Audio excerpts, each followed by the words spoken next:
ഈശോയിൽ പ്രിയ സഹോദരി സഹോദരന്മാരെ,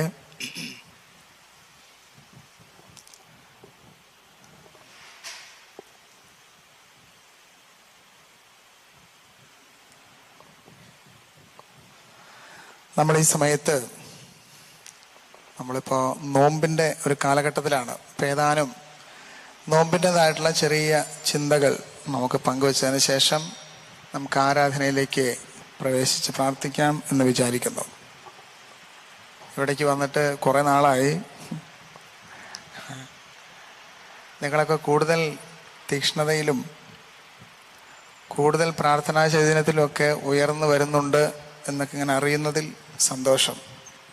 എന്നാലും ആൾക്കാരൊക്കെ കുറവുണ്ടോ എന്ന് ഇടയ്ക്ക് തോന്നിപ്പോകുന്നുണ്ട് അല്ലേ? കുറച്ച് ആൾക്കാരൊക്കെ കുറവുള്ള പോലെ തോന്നുന്നുണ്ട് അല്ലേ? ഈ ആഴ്ചത്തിൽ കുറവുണ്ടെന്ന്.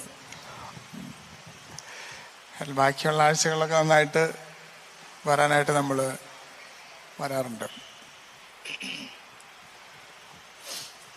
നമ്മൾ നോമ്പിൽ പ്രത്യേകമായിട്ട് അങ്ങനെ പോയിക്കൊണ്ടിരിക്കുകയാണ്. എല്ലാവരും നോമ്പൊക്കെ എടുത്ത് എന്തൊക്കെ കാര്യങ്ങൾക്കാണ് നമ്മൾ നോമ്പെടുത്തേക്കുന്നത്? എന്തൊക്കെ കാര്യങ്ങൾക്കാണ് നോമ്പെടുത്തേക്കുന്നത്? എന്തൊക്കെ കാര്യങ്ങൾക്കായിരിക്കും നോമ്പെടുത്തുണ്ടാവുക? ഇറച്ചി, പിന്നെ പറഞ്ഞോ, മീന്, മുട്ട, പിന്നെ ഉണക്കമാന്തളോ,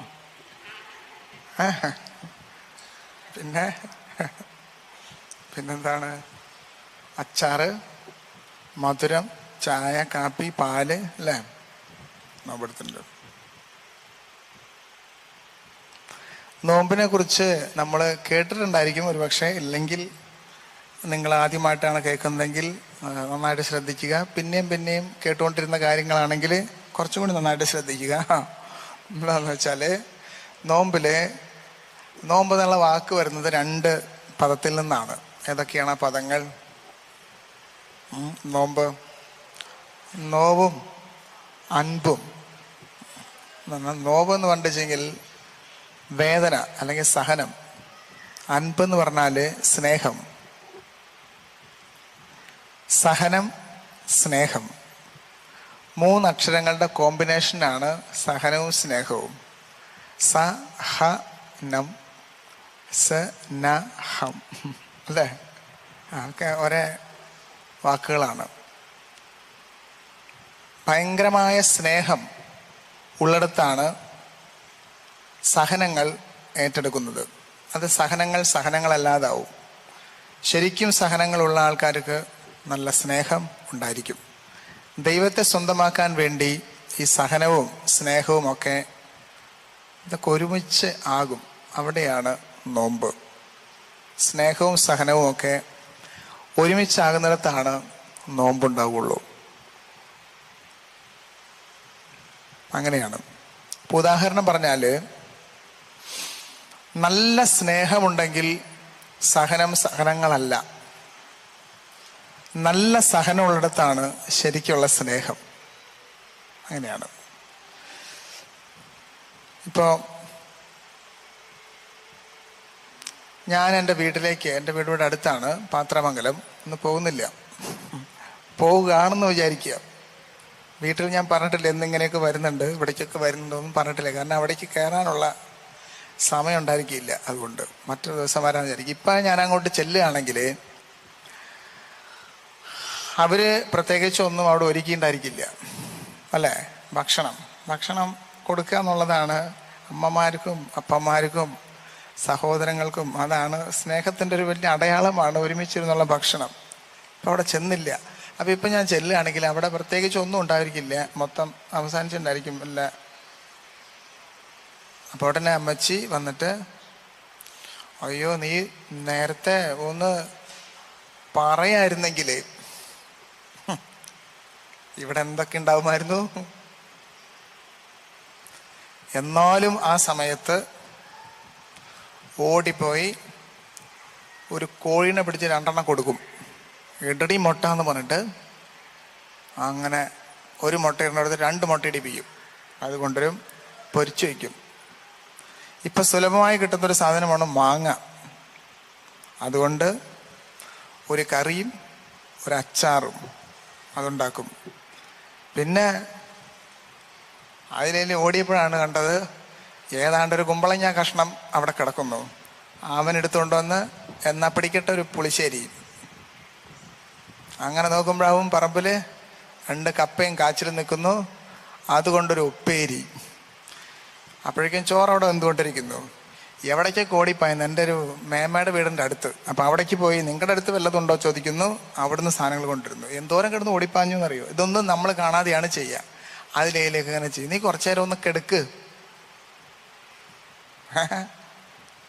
അപ്പോഴേക്കും ഒരു മുറിയിൽ കുറേ പായും തലവണയും കുറേ സാധനങ്ങളൊക്കെ കൊണ്ടുവച്ചിട്ടുണ്ടായിരുന്നു. അതെല്ലാം അവിടെ നിന്ന് എടുത്ത് മാറ്റി അവിടെയൊക്കെ വെടുപ്പാക്കി അവിടെ വിരിച്ചു. നീ കെടുക്ക്. അപ്പോഴേക്കും ഒരു ചായ കൊണ്ടുവന്ന് തന്നു. തൽക്കാലം ഇടക്കാല ആശ്വാസം. ഒന്ന് ആലോചിച്ച് നോക്കിയേ, എന്തോരം കഷ്ടപ്പാട് സഹിക്കണേ അല്ലേ. എന്നിട്ട് ഒരു അരമണിക്കൂറിൻ്റെ ഉള്ളിൽ ഈ വക സകല സാധനങ്ങളും പെടഞ്ഞ് തയ്യാറാക്കി ഇങ്ങനെ ഒരു പണിയും ചെയ്തിട്ടില്ല എന്നുള്ള പോലെ, ഇതൊക്കെ അവിടെ ഇരിക്കണ്ടായിരുന്നാണെന്നുള്ള പോലെ അവിടെ കൊണ്ടുവന്ന് വെച്ച് ഇത് ഓരോന്നോരോന്നും കഴിയണനുസരിച്ച് ഇങ്ങനെ ഇട്ടിട്ട് തിന്നുമോനെ തിന്നുമോനെ എന്ന് പറഞ്ഞിട്ട് ഇതിങ്ങനെ തീറ്റിച്ചുകൊണ്ടിരിക്കുന്നു. ഇപ്പോൾ അമ്മ ഈ ഓടിപ്പാച്ചിലും ബുദ്ധിമുട്ടുകളും ഒക്കെ സഹിച്ചത് വല്ലാത്തൊരു ഭയങ്കര ദുഃഖമായിപ്പോയി. എന്തൊരു ബുദ്ധിമുട്ടാണ് എനിക്ക് എന്ന് ഏതെങ്കിലും അമ്മമാർ ചിന്തിക്കാറുണ്ടോ? അങ്ങനെ ഒരമ്മയും ചിന്തിക്കില്ല. എന്തുകൊണ്ടാണ് എല്ലാ സഹനങ്ങളും അമ്മയ്ക്ക് മധുരതരമായി തീർന്നത്? എന്നിട്ട് ഞാൻ ഭക്ഷണം കഴിക്കുമ്പോൾ സന്തോഷമാണ്, കാരണം ഇത് മുഴുവൻ കഴിക്കണം. കാരണം എന്താണ്, വളരെ സന്തുഷ്ടമായിട്ട് ഞാൻ കഴിക്കുന്നത് കണ്ട് സന്തോഷമായിട്ട് നിൽക്കുകയാണ്. തന്നെ കഷ്ടപ്പാടുകൾ ഒരു കഷ്ടപ്പാടും ഓർത്തിട്ടില്ല. ഇനിയും എന്തെങ്കിലും ചെയ്ത് കൊടുക്കാമായിരുന്നു, അതെനിക്ക് പറ്റിയില്ല എന്നാണ് ഇപ്പോഴുള്ള ഏക ദുഃഖം. എന്തുകൊണ്ടാണ് ആ സഹനങ്ങളല്ലാതായി തീർന്നത്? സ്നേഹമുള്ളത് കൊണ്ട്. എന്നാൽ ഉച്ച നേരത്ത് ഇടവകയിൽ കുണിച്ചാൻ പറയുകയും എല്ലാവരും കുറ്റം പറയുകയും നമുക്ക് തന്നെ വല്ലാത്ത ബുദ്ധിമുട്ടുണ്ടാക്കുകയും ചെയ്ത ഒരു ടീം ഈ നേരത്ത് കയറി വന്നു എന്ന് വിചാരിക്കുക. എന്നിട്ട് അവർ വന്നിട്ട് പറയണ, അയ്യോ ഞങ്ങൾ ഭക്ഷണം കഴിച്ചിട്ടില്ല, വല്ലതും ഉണ്ടവിടെ എന്ന് ചോദിക്കാൻ വിചാരിക്കുക. എന്തുണ്ടാവും? അയ്യോ ഞങ്ങളെല്ലാതും കഴിച്ചു, ഒന്നുമില്ല, ഇനി നോക്കട്ടെ എന്തേലും ഉണ്ടെങ്കിൽ തായോ, വിശന്നിട്ടും പാടില്ല, ഞങ്ങൾ ഓർത്ത് നിങ്ങൾ ഇങ്ങനെയൊക്കെ വിചാരിക്കുക. ഇവർക്ക് വേണ്ടി നമ്മളിത് ഒരുക്കപ്പാടുകൾ വല്ലതും നടത്താന്ന് വിചാരിക്കുക. നടത്തേണ്ടി വന്നു എന്ന് ഓർക്കാം. എന്ത് തോന്നും നമുക്ക്? ഭയങ്കര ഭാരം തോന്നും. എന്തുകൊണ്ടാണ്? നമുക്ക് സ്നേഹമില്ല എന്നവരോട്, ശരിക്കും സ്നേഹം തോന്നണില്ല അവരോട്. അതുകൊണ്ട് നമുക്ക് ചെയ്യുന്ന കാര്യങ്ങളൊക്കെ ഇരട്ടി ഭാരമാണ്, ഭയങ്കര ബുദ്ധിമുട്ടാണ്. ഈ നേരത്താണ് കയറി വേണ്ട, വല്ല മര്യാദയുണ്ട് അവർക്ക്. അയ്യേ ഇങ്ങനെ ഈ നേരത്തെ കയറി വന്ന് അത് ചോദിക്കണ അവർക്കെല്ലാം ഇങ്ങനെ നമുക്ക് നാണല്ലേ, ഇങ്ങനെയൊക്കെ ചിന്തിച്ചുകൊണ്ടിരിക്കും. നമുക്ക് ചെറിയൊരു ചമ്മന്തി ഉണ്ടാക്കാമെന്ന് വിചാരിച്ചാൽ തന്നെ ഇനിയിപ്പോൾ എവിടുന്ന് മാങ്ങ ഉണ്ടാക്കും, ഇനിയിപ്പോൾ നാളികാരൊക്കെ, ഇനിയിപ്പോൾ നാളികാരൊന്നും വേണ്ട, വല്ല പച്ചമുളക് ഉണ്ടാവും. എന്നാൽ പിന്നെ ഒരു പച്ചമുളകും ഇല്ല. അയ്യോ കണ്ടാ, നമുക്കുണ്ടാകുന്ന സഹനങ്ങൾ എന്തൊക്കെയാണ്. ഇപ്പോൾ നമുക്ക് കുഞ്ഞു കാര്യങ്ങൾക്ക് പോലും ഭയങ്കര ഭാരം തോന്നുന്നു, സഹനങ്ങൾ തോന്നുന്നു. കാരണം എന്താണ്? നമുക്ക് സ്നേഹം ഇല്ല. അപ്പോൾ പ്രിയപ്പെട്ട സഹോദരങ്ങളെ, കർത്താവിന് വേണ്ടി എന്തെങ്കിലും നമുക്ക് ചെയ്യണം. ഈശോയോട് ഭയങ്കര സ്നേഹമുണ്ട്. അങ്ങനെ സ്നേഹമുള്ളിടത്താണ് സഹനങ്ങളല്ലാതായി തീരുന്നത്. ആവിലായിലെ വിശുദ്ധ അമ്മ ത്രേസ്യ, കുറെ വിശുദ്ധരുണ്ട്, അതിനകത്തൊരു ഉദാഹരണം പറഞ്ഞതാണ്.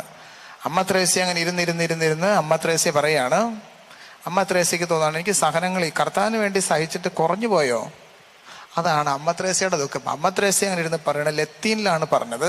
എന്താന്ന് വെച്ച് കഴിഞ്ഞാൽ ആവുത്ത് പാത്തി ആവുത്ത് മോരി. ആവുത്ത് പാത്തി എന്ന് പറഞ്ഞിട്ടുണ്ടെങ്കിൽ ഒന്നുകിൽ എനിക്ക് സഹിക്കണം, ആവുത്ത് പാത്തി ഔത്ത്, അല്ലെങ്കിൽ എനിക്ക് മരിക്കണം. ഒന്നുകിൽ എനിക്ക് സഹിക്കണം, അല്ലെങ്കിൽ എനിക്ക് മരിക്കണം. സഹിക്കാതെ എനിക്ക് ജീവിക്കണ്ട. സഹിക്കാനൊന്നുമില്ല, കർത്താവ് എനിക്കൊന്നും തരുന്നില്ലെങ്കിൽ നീ എന്നെ വേഗം വിളിച്ചോ. കാരണം എനിക്ക് സഹിക്കാതെ ഭൂമിയിൽ ജീവിക്കാൻ എന്നെ കൊണ്ട് പറ്റില്ല. കാരണം നിനക്ക് വേണ്ടി എന്തെങ്കിലും ചെയ്യണമെന്ന് ആഗ്രഹിക്കുന്ന ഒരാള് കുഞ്ഞു കുഞ്ഞു സഹനങ്ങളും ത്യാഗങ്ങളും ഏറ്റെടുക്കും. അങ്ങനെ ഏറ്റെടുത്തുകൊണ്ടേ ഇരിക്കും എന്നതാണ്. അൽഫോൻസമ്മ, ഇവരൊക്കെ അങ്ങനെയാണ്.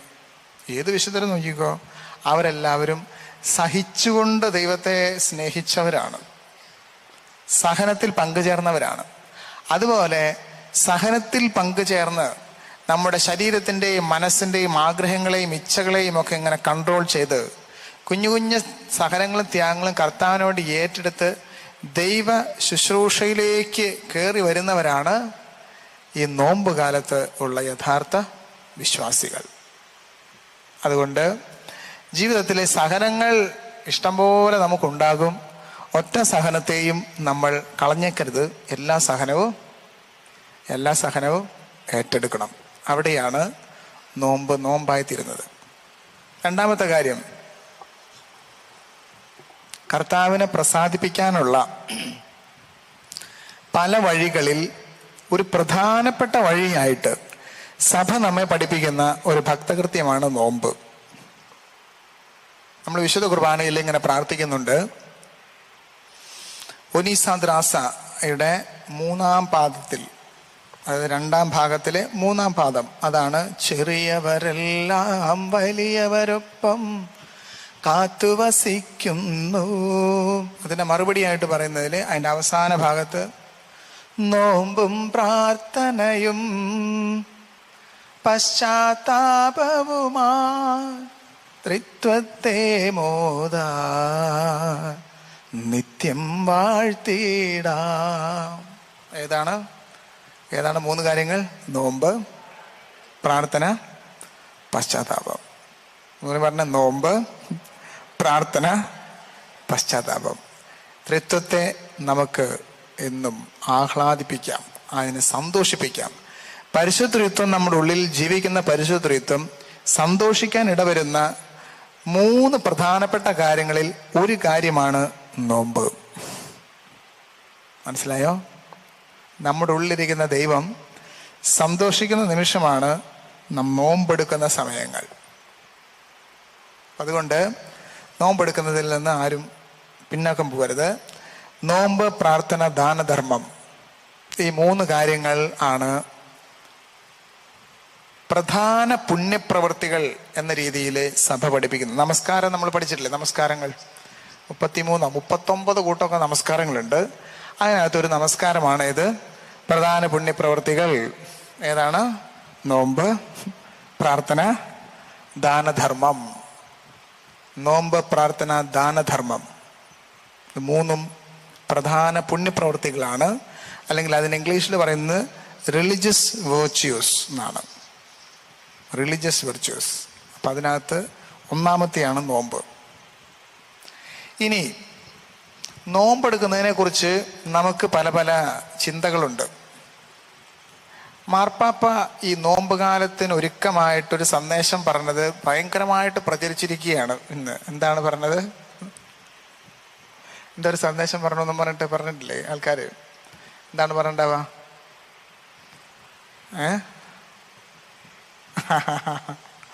ഫ്രാൻസിസ് മാർപ്പാപ്പ ഇങ്ങനെ വളരെ ഒരു ഇങ്ങനെ ക്യാപ്സ്യൂൾ പരുവത്തിൽ നമുക്ക് മനസ്സിലാകുന്ന ഭാഷയിൽ, പെട്ടെന്ന് നമുക്ക് മനസ്സിലാകുന്ന ഭാഷയിൽ സംസാരിക്കുന്നൊരു മാർപ്പാപ്പയാണ്.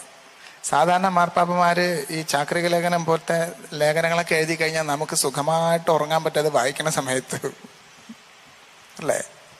അങ്ങ് മാർപ്പാപ്പന്മാരുടെ ചാക്രിക ലേഖനമൊക്കെ വായിച്ചാൽ ഇന്നേ ഒരു ഉറക്കം കിട്ടാത്ത ആൾക്കാരുണ്ടെങ്കിൽ അവർ ഉറങ്ങിപ്പോവും. കാരണം ഇത് മനസ്സിലാവുമ്പോൾ ഇതൊക്കെയാ ദൈവമേ, ഇതൊക്കെ വലിയ വലിയ കാര്യങ്ങളാണെന്ന് ഓർക്കും. പക്ഷേ ഈ മാർപ്പാപ്പയുടെ ഒരു ഗുണം, അങ്ങനെ എഴുതുന്ന പുസ്തകങ്ങളൊക്കെ ഉണ്ട് വേറെ, പക്ഷേ ഇങ്ങനെയുള്ള കുഞ്ഞു കുഞ്ഞു സാധനങ്ങൾ പെട്ടെന്ന് നമ്മളെ സ്ട്രൈക്ക് ചെയ്യുന്ന, ഏറ്റവും സാധാരണക്കാരന് പോലും മനസ്സിലാകുന്ന രീതിയിലാണ് ഈ മാർപ്പാപ്പ പറയുന്നത്. അപ്പം ഈ മാർപ്പാപ്പ പറയാണ്, നോമ്പ് എന്ന് പറഞ്ഞു കഴിഞ്ഞാൽ അത് ആമാശയത്തിൽ നടക്കുന്ന കാര്യമല്ല, ആമാശയത്തിന്റെ പരിവർത്തനമല്ല, പിന്നെ എന്തിന്റെ പരിവർത്തനമാണ്? അത് മനസ്സിന്റെ പരിവർത്തനമാണ്. എല്ലാവരും ആമാശയത്തിൻ്റെതായ കാര്യങ്ങളിലാണ് നോമ്പെടുക്കണത്, അല്ലേ? എന്താണ് നോമ്പെടുക്കണത്? ഇറച്ചി കഴിക്കില്ല, മീൻ കഴിക്കില്ല. എന്താണ് ചില ഭക്ഷണ സാധനങ്ങളിൽ നമ്മൾ നോമ്പിനെ ഒതുക്കി, ശരിയല്ലേ? നമുക്ക് നോമ്പ് എന്ന് പറഞ്ഞാൽ എന്താണ്? സ്നേഹം, സഹനം, ഒക്കെ ഉണ്ടോ? അങ്ങനെയൊക്കെ ഉണ്ടോ? അങ്ങനെയൊന്നുമില്ല. ഇറച്ചി കഴിക്കാൻ പാടില്ല, മീനും കഴിക്കാൻ പാടില്ല, പിന്നെ മുട്ട വേണമെങ്കിൽ കഴിക്കണ്ട. പിന്നെന്താണ്? പിന്നെ പിള്ളേരൊക്കെ ഈ മിഠായി തീറ്റ കൂടുതലല്ലേ, മിഠായി മധുര തീറ്റ എന്ന് പറഞ്ഞിട്ട് അത് കുറച്ച് നാളത്തേക്ക് ഒന്ന് കൺട്രോൾ ചെയ്ത് വെക്കാം. ചില ആൾക്കാർ മദ്യം വേണ്ടാന്ന് വെക്കും. പിന്നെ നോമ്പ് കഴിയണ അന്ന് അത് ആ ദിവസത്തെ എല്ലാത്തിൻ്റെയും കൂടി അവർ കുടിക്കും. അന്നക്ക് എല്ലാത്തരം ഇറച്ചി, മീനും, ഭൂമിയിലെ ഇരുകാലികളും നാൽക്കാലികളും മുക്കാലികളും, ജലത്തിൽ നീന്തുന്നതും നീന്താത്തതും ആകാശത്തിലൂടെ പറന്നു പോകുന്നതും സകലത്തിനെയും നമ്മൾ വെട്ടി അകത്താക്കി 2-3 ദിവസത്തേക്ക് മലമ്പാമ്പ് ഇരവഴിങ്ങിയ പോലെ, ഏതാണ്ട് നോഹയുടെ പെട്ടകം പോലെ നമ്മുടെ വയറായി തീരും. കാരണം എന്താണ്? എല്ലാ ജീവജാലങ്ങളും ഇതിൻ്റെ ഉള്ളിലുണ്ട്. എന്നിട്ട് മനുഷ്യന് ഇരിക്കാനും നിൽക്കാനും പറ്റണം. അയ്യോ, ഭയങ്കര ബുദ്ധിമുട്ടാണ്. നമ്മൾ അന്നേ വരെ ഇറച്ചി കിട്ടിയാൽ മതിയായിരുന്നു എന്ന് ഓർത്തിട്ടാണ്. അങ്ങനെയാണ് എല്ലാവർക്കും ദുഃഖം. എനിക്കൊക്കെ എന്തൊരു സങ്കടം എന്നറിയോ? ഞാനിങ്ങനെ പോണ വഴിക്ക് എനിക്ക് മീൻ ഭയങ്കര ഇഷ്ടമാണ്. നിങ്ങൾ ആരോടും പറയാൻ പാടില്ല കേട്ടാ, ഇത് കൂടെയൊക്കെ പോകേണ്ടത്. അങ്ങനെ പിന്നെ ആൾക്കാരിനി ചെല്ലുമ്പോൾ ഉണക്കമീനിൻ്റെ തലയൊക്കെ വറുത്ത് വയ്ക്കാവോ? അപ്പം ഇങ്ങനെ പോണ വഴിക്ക് ഈ ആൾക്കാർ തട്ടായി റോഡിൻ്റെ സൈഡിലൊക്കെ ഇങ്ങനെ വെക്കില്ലേ മീൻ, അതിൻ്റെ മുകളിലേക്ക് ഇങ്ങനെ മറ്റേ കളർ ലൈറ്റൊക്കെ ഇട്ടിട്ട് വെക്കുമ്പോൾ, ദൈവമേ ഇപ്പം ഇന്ന് നോമ്പ് കഴിഞ്ഞു എന്ന് മാർപ്പാപ്പ എങ്ങനെ പറഞ്ഞാൽ എന്തോ ഒരു ഗുണമുണ്ട് അങ്ങനെ തോന്നുന്നു എനിക്ക്. കാരണം എന്താണ്? ഇത് കിട്ടിങ്ങ എന്ന് വിചാരിക്കും. എന്നിട്ടിങ്ങനെ ഈ 49 ദിവസവും മീൻ ഉപേക്ഷിച്ചു എങ്കിലും മീൻ എന്നുള്ളൊരു ചിന്തയിൽ അങ്ങോട്ട് ജീവിക്കുകയാണ് നമ്മൾ. 50 ദിവസം കഴിയുമല്ലോ, കഴിയുമല്ലോ, ഇത് കഴിഞ്ഞു കിട്ടുമല്ലോ, അങ്ങനെ കഴിയാണ്ടിരിക്കില്ലല്ലോ. എന്നാലും ഇത് കുറച്ച് നീളം കൂടുതൽ, ഇത്തിരി അധികമാണ്. ഇത്രയും വേണ്ടായിരുന്നു. 25 ദിവസം എടുത്തിട്ട് പിന്നെ ഒരു 10 ദിവസം കണ്ടിട്ട് പിന്നെ 25 ദിവസം എടുത്താൽ മതി. അപ്പം ഇത്ര പരിക്കില്ലേന്. അങ്ങനെ ഓർത്തിട്ടാണ് ഞാൻ ജീവിക്കുന്നത്. ഇതൊക്കെ കഴിഞ്ഞിട്ട് 50ാമത്തെ ദിവസം കുർബാന എത്രയും നേരത്തെ, ഇപ്പോൾ പണ്ട് 2:30 വെച്ചായിരുന്നു പുലർച്ചയ്ക്ക്, അതൊക്കെ കൂടുതലാണ്, അതൊന്നും വേണ്ട. ഇപ്പം പറഞ്ഞ് 11:30 വെച്ചിട്ട് 12 മണി കഴിയുമ്പോൾ പിറ്റേ ദിവസം ആവും. അപ്പം പിന്നെ തുടങ്ങാം, 12 മണിക്ക് തന്നെ തുടങ്ങാം, നോമ്പ് വീടാം. അല്ലെങ്കിൽ ഇപ്പോൾ രാമനാഥപുരം അവിടെ തമിഴ്നാട്ടിൽ എങ്ങനെയാണെന്ന് വെച്ച് കഴിഞ്ഞാൽ 10:30 കുർബാന തുടങ്ങാനാണ് പറഞ്ഞത്. കാരണം ആൾക്കാരെ ദൂരം കൂടുതലാക്കി ആയ കാരണം വേഗം ആൾക്കാർക്ക് വരാനുള്ളതിന് വേണ്ടി. അപ്പം ഞങ്ങൾ എന്ത് ചെയ്യും? വെക്കേഷനല്ലേ, ഒന്നുമില്ലല്ലോ, ഞങ്ങൾ 9 മണിക്ക് കുർബാന ചൊല്ലി ഏകദേശം ഒരു 10 മണി 10:30 ആകുമ്പോൾ നോമ്പങ്ങോട്ട് വീടും. ദൈവമേ, കുർബാന കഴിയാൻ വേണ്ടി ഓടി നിൽക്കാണിങ്ങനെ, തുള്ളി നിൽക്കാണ് മനസ്സ്. തുള്ളാതെ മനം തുള്ളും, കേട്ടിട്ടില്ലേ ഒരു സിനിമ? നിൽക്കുകയാണ് നമ്മുടെ മനസ്സിൽ ഇങ്ങനെ, നിങ്ങളുടെ വിചാരങ്ങൾ സ്വർഗത്തിലേക്ക് ഉയരട്ടെ, നമ്മുടെ മീൻചട്ടിയിലിരിക്കണം.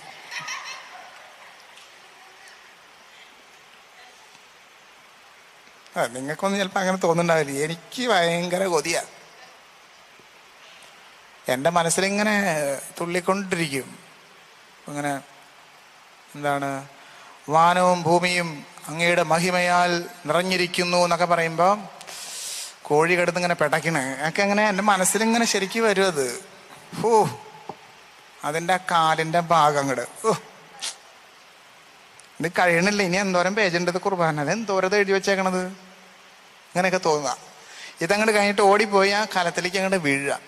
എന്നിട്ട് അതിൽ നിന്ന് അങ്ങോട്ട് തിന്നുക. കുറച്ച് 2 കഷ്ണം കഴിച്ച് കഴിയുമ്പോഴേക്കും മതി. പിന്നെ എന്തിനാണ് ഇത്ര നേരം ഞാൻ കിടന്നിട്ട് പിടച്ചേർന്ന്?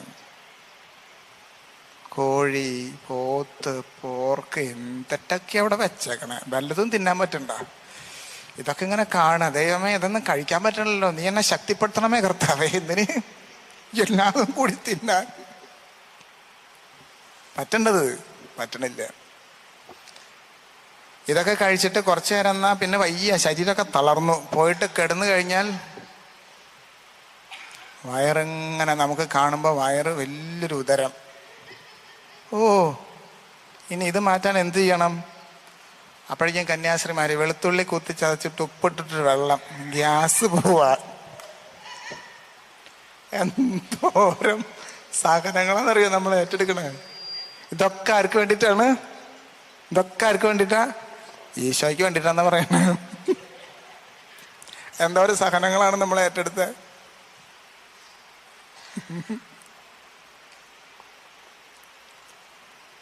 ഇതൊക്കെ നൈമിഷികമായിട്ടുള്ള ഒരു സന്തോഷം, അത്രയ്ക്കുള്ളൂ. ഒരു മാറിക്കഴിഞ്ഞാൽ കഴിഞ്ഞത്, അത്രയ്ക്കുള്ളൂ. നിലനിൽക്കുന്നൊരു സന്തോഷത്തിന് വേണ്ടി ആരും, നമുക്ക് നോമ്പ് എന്ന് പറഞ്ഞു കഴിഞ്ഞാൽ ആമാശയത്തിൻ്റെ ചില കാര്യങ്ങൾ മാത്രമാണ് നമ്മുടെ നോമ്പ്. അത്രയും സില്ലി ആയിപ്പോയി നമ്മുടെ നോമ്പ്. അപ്പൊ മാർപ്പാപ്പ അങ്ങേരെ അവിടെ ഇരുന്നിട്ട് ആലോചിച്ചു, നമ്മുടെ പിള്ളേരൊക്കെ നോമ്പെടുത്തിട്ട് വെറുതെ ഈ വയറ്റിലേക്ക് എന്തെങ്കിലും കൊണ്ടുവരുന്നതിനെ കുറിച്ച് മാത്രമാണ് നോമ്പെടുത്തേക്കണത്. ഈ ആദ്യം നോമ്പെടുത്താൽ ശരിയാവില്ല. ഇപ്പോഴത്തെ ഇവരുടെ പോക്ക് ഇത്ര ശരിയല്ല. കാരണം അവിടെ എടുത്തൊരു പാൻ എടുത്തു, നിങ്ങൾ ഇങ്ങനെയൊക്കെ നോമ്പെടുത്താൽ ശരിയാവില്ല, നിങ്ങൾ ശരിയാവണം, നിങ്ങൾ നല്ല കുറുമ്പായിട്ടുണ്ട്. ഇപ്പോൾ ഇഷ്ടംപോലെ കുറുമ്പുകൾ ചെയ്തുകൊണ്ടിരിക്കുന്ന സകല ആൾക്കാരും ഇത്രയ്ക്കും കുറുമ്പ് പാടില്ല. അതുകൊണ്ട് ആമാശയത്തിന് വേണ്ടിയുള്ള നോമ്പെടുക്കുന്ന ആൾക്കാർക്ക് വലിയ മാർക്കില്ല, മനസ്സിന് ഉള്ള നോമ്പാണ് എടുക്കേണ്ടത്. കാരണം ഒരെണ്ണം എഴുതി വെച്ചു. ഉടനെ നമ്മുടെ ആൾക്കാരെ എല്ലാവരും അങ്ങനെയാണോ? അപ്പൊ പിന്നെ ആമാശയത്തിന്റെ കാര്യത്തിന് വിഷയമില്ല. അമ്മ ഇറച്ചി മീനൊക്കെ കഴിച്ചാലോ പിള്ളേരുടെ വക. അപ്പൊ പിന്നെ അതിന് വിഷയമില്ലല്ലോ. ഇപ്പൊ മാർപ്പാപ്പയ്ക്ക് ഇല്ലാത്ത കുറ്റങ്ങളില്ല. എന്തെന്ന് പറയണത്? ഈ മാർപ്പാപ്പ വന്നപ്പിന് ഇപ്പൊ നോമ്പടക്കം വേണ്ടെന്നാ പറയണത്. അങ്ങനെയാണ് ആൾ ഉദ്ദേശിച്ചത്. ചിലര് ഈ ഇറച്ചി മീനും പാലും മുട്ടയും തൊടില്ല. സ്വഭാവം പണ്ടത്തെ കൊരണ്ട സ്വഭാവം തന്നെ, അതിലൊരു വ്യത്യാസവും ഇല്ല. അതിനേക്കാൾ ഇത്തിരി കൂടിയിട്ടുണ്ടല്ലോ. പിന്നെ എന്തിനാണ് ഇയാൾ നോമ്പെടുത്ത്? അയ്യോ, വർത്താനം പറഞ്ഞു തുടങ്ങി കഴിഞ്ഞാൽ എങ്ങനെ ഒരു ജാതി ഈ പാതാളക്കരണ്ടി വർത്താനാണ് ചിലരുടെ. അങ്ങനെയില്ലേ പാതാളക്കരണ്ടികൾ? നിങ്ങളുടെ ഉള്ളിൽ അങ്ങനെ ആൾക്കാരുണ്ടോ? ഇല്ലല്ലോ. പാതാളക്കരണ്ടി എന്ന് പറഞ്ഞു കഴിഞ്ഞാൽ അതിന് എന്തോരം കുളത്തുണ്ട്. ഒരൊറ്റ സെന്റൻസാ പറയുള്ളൂ. ഏതൊക്കെ മേഖലയിൽ നമുക്കിട്ടൊരു കൊട്ട് കിട്ടി എന്നുള്ളത്. ഒരു മൂളിച്ച കൊണ്ട് പല പല പല പല കാര്യങ്ങളെ ധ്വനിപ്പിക്കാനായിട്ട് കഴിയുന്ന വർത്താനം പറയുന്ന മനുഷ്യരെ പറയുന്ന പേരാണെന്ത്? പാതാളക്കരണ്ടി. അങ്ങനത്തെ സ്വഭാവമുള്ള ആൾക്കാരുണ്ട്. അവര് ഒരൊറ്റ സെന്റൻസ് പറഞ്ഞാൽ അത് പലർക്കും പലയിടത്തും കൊള്ളും. പണ്ടൊരു അച്ഛൻ വിളിച്ചു പറഞ്ഞെന്ന് പറഞ്ഞ, പള്ളി ഇങ്ങനെ ഈ ഭാഗത്ത് നിൽക്കുകയാണെങ്കിൽ എൻ്റെ ഫ്രണ്ടിൽ റോഡ്, അതിൻ്റെ അപ്പുറത്തെ സൈഡിൽ, റോഡിൻ്റെ അപ്പുറത്തെ സൈഡിൽ, പള്ളിയുടെ അപ്പുറത്തെ സൈഡിൽ നിൽക്കണ അത് ഒരു യൂണിറ്റാണ്. അപ്പം ആ യൂണിറ്റുകാരും അച്ഛനും തമ്മിൽ, അച്ഛൻ്റെ സ്വഭാവം ഒരു പ്രത്യേക സ്വഭാവമാണ്, തമ്മിലൊരു ചേർച്ചക്കുറവ് ഉണ്ട്, ഒരിത്തിരി ക്ലാഷ് നിൽക്കുന്നുണ്ട്. അപ്പം അച്ഛൻ വിളിച്ചു പറയാണ്, പള്ളിക്ക് എതിരുള്ള യൂണിറ്റിൽ, പള്ളിക്ക് എതിരുള്ള എന്ന് പറഞ്ഞാൽ പള്ളിയുടെ നേരെ ഓപ്പോസിറ്റ് സൈഡിലുള്ള അർത്ഥം. ഓപ്പോസിറ്റ് എന്ന് പറഞ്ഞാൽ എതിര് തന്നെ അർത്ഥം. അല്ലാതെ പള്ളിക്ക് അവര് മാനസികമായി എതിർപ്പുള്ള ആൾക്കാരെന്നുള്ള അർത്ഥത്തിൽ ആണ് ആൾ ഉദ്ദേശിക്കുന്നത്. കേൾക്കുന്നവർക്ക് അതാണ് മനസ്സിലാവണത്. അച്ഛനോട് ചോദിച്ചു കഴിഞ്ഞാൽ അച്ഛൻ പറയും, പള്ളിക്ക് ഓപ്പോസിറ്റ് എന്നല്ല ഞാൻ ഉദ്ദേശിച്ചത് എന്നാണ് ആള് പറയണത്. ആള് പറയണത് ഒരു കാര്യം, പക്ഷെ അതുകൊണ്ട് ആൾക്കാർക്ക് മനസ്സിലാക്കാൻ പറ്റുന്ന പല കാര്യങ്ങളും മനസ്സിലാക്കുന്നവർ മനസ്സിലാക്കിക്കോട്ടെ തന്നെ. അങ്ങനെയുള്ള വർത്തമാനത്തിനെ പറയുന്ന പേരാണെന്ത്? പാതാളക്കരണ്ടി. അതൊന്നും കൂടെ പോയി കഴിഞ്ഞാൽ സകലമാന സാധനങ്ങളുടെ മേലെ അടിച്ച് ഇടിച്ച് പിഴിഞ്ഞൊക്കെ പറിച്ച് ഇങ്ങോട്ട് കൊണ്ടുവന്ന് ആകെ വിഷയം. അങ്ങനത്തെ ചില വർത്താനമുള്ള ആൾക്കാരുണ്ട്. ആ വർത്താനങ്ങൾ മാറ്റിയിട്ടില്ല. അസൂയ, കുശുമ്പ്, കുനിറ്റ്, കൊന്നായ്മ എല്ലാതും ഉണ്ട്. കൂടിയിട്ടുള്ളോ? ഓരോ വയസ്സ് കൂടുമ്പം 2 വയസ്സ് വീതമാണ് മറ്റേന് കൂടണത്. ആ ജാതിയാണ് കൂടിക്കൊണ്ടിരിക്കണേ. എന്നിട്ട് നോമ്പ്, ഭയങ്കര നോമ്പാ ആള്. അയ്യോ, പള്ളിയിൽ നിന്ന് വലിച്ചിട്ടാ പോവില്ല. അതൊന്ന് പോയി കിട്ടോ, ഒരു സമാധാനവും. അങ്ങനത്തെ സ്വഭാവത്തിന് ഒരു നോമ്പും വരുന്നില്ല. ഈ തീറ്റക്കാര്യത്തിൽ മാത്രം നോമ്പെടുത്തിട്ട് വലിയ കാര്യമൊന്നുമില്ല എന്നാണ് നമ്മുടെ കാർന്നവര് ഇപ്പൊ പറയണത്. അത് ശരിയാന്ന് നിങ്ങൾക്ക് തോന്നുന്നുണ്ടോ? ശരിയാണ്. ആരുടെ കാര്യത്തിൽ ശരിയാണ് എന്നാണ് നിങ്ങൾക്ക് തോന്നുന്നത്? കെട്ടിയവന്റെ കാര്യത്തിലാ? അയൽവാസികളുടെ കാര്യത്തിൽ? ആരുടെ കാര്യത്തിൽ? എൻ്റെ കാര്യത്തിൽ എന്ന് പറയണം. അങ്ങനെ എല്ലാവരും പറയണം. അപ്പോഴാണ് നോമ്പാവുള്ളൂ. ഇല്ലെങ്കിൽ വെറുതെ നമ്മളിങ്ങനെ കുറച്ച് ഭക്ഷണം കഴിക്കാണ്ട് നടക്കുന്നതിലാണ് നോമ്പ്.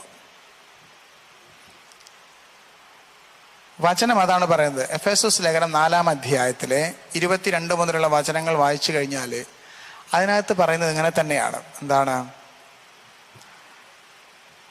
ആസക്തികളാൽ കലുഷിതമായ പഴയ മനുഷ്യനെ ഉരിഞ്ഞു മാറ്റി മനസ്സിന്റെ നവീകരണത്തിൽ രൂപപ്പെട്ട പുതിയ മനുഷ്യനെ നിങ്ങൾ ധരിക്കുവിൻ. അപ്പൊ പഴയ മനുഷ്യൻ എന്ന് പറഞ്ഞാൽ നമ്മുടെ ആസക്തികൾ കൊണ്ട് കലുഷിതമായ പാപം നിറഞ്ഞ പഴയ മനുഷ്യനെ ഉരിഞ്ഞു മാറ്റണം.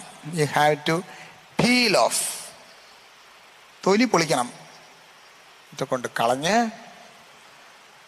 പുണ്യം കൊണ്ട് നിറഞ്ഞ പുതിയ മനുഷ്യനെ ധരിക്കണം. മനസ്സിന്റെ നവീകരണം വഴി നിങ്ങൾ രൂപാന്തരപ്പെടുവിൻ.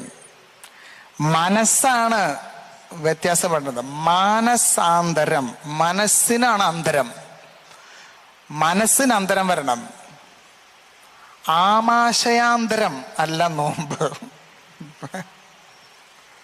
അങ്ങനെയാണ്. ആമാശയത്തിന് നോമ്പല്ല, മനസ്സിന് നോമ്പ് വേണം. ഞാൻ സാധാരണയായിട്ട് പറയാ എന്താന്ന് വെച്ച് കഴിഞ്ഞാല്, ഈ ശരീരത്തിന്റെ ഇങ്ങനെ ഓരോ എന്താ പറയാ ഭക്ഷണത്തിൽ മാത്രം നോമ്പ് എന്ന് പറയുന്ന പോലത്തെ ഒരു നോമ്പ് നമുക്ക് അതിനേക്കാളൊക്കെ നോമ്പിനെ വിപുലീകരിക്കണം സഭ. എന്താ നോമ്പെന്നറിയോ? ഈ നോമ്പ് നമ്മൾ എടുക്കേണ്ടത് നമ്മൾ ചെയ്യുന്ന പാപപ്രവൃത്തികൾക്കൊക്കെ നോമ്പ് കൽപ്പിക്കണം. കുറ്റം പറയാൻ പാടില്ല. എന്നിട്ട് എന്ത് ചെയ്യണം? നന്മ പറയും വേണം. കുറ്റം പറയാതെ ഇരിക്കുക മാത്രമല്ല, നന്മ ചെയ്യണം. അങ്ങനെയൊക്കെ നോമ്പ്, അങ്ങനെയൊക്കെ നമുക്ക് പുതിയ തരത്തിലുള്ള നോമ്പ്. ഇതെല്ലാ പ്രാവശ്യം ഈ ഇറച്ചി മീനും ബീഫ്, ചിലർ പറയണത് ബീഫിന് മാത്രം നോമ്പുള്ള, പോർക്കിന് കുഴപ്പമില്ലെന്ന് പറയണ.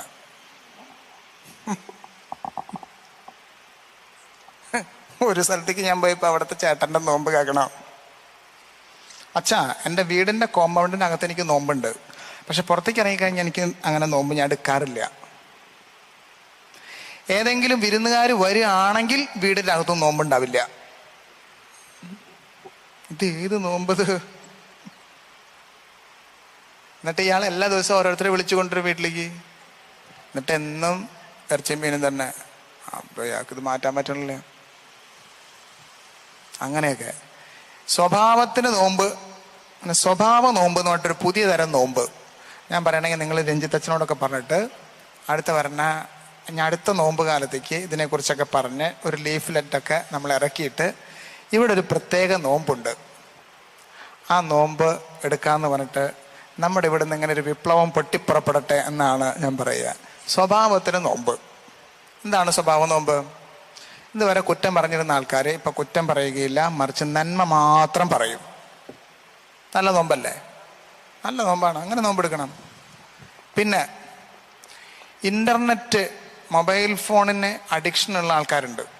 അതിനകത്ത് ഫുൾ ടൈം ഇങ്ങനെ ഇരുന്നിങ്ങനെ അങ്ങനെ ഇരിക്കാൻ തോന്നും. എന്നിട്ട് അതിലൂടെ പല ചാറ്റിങ്,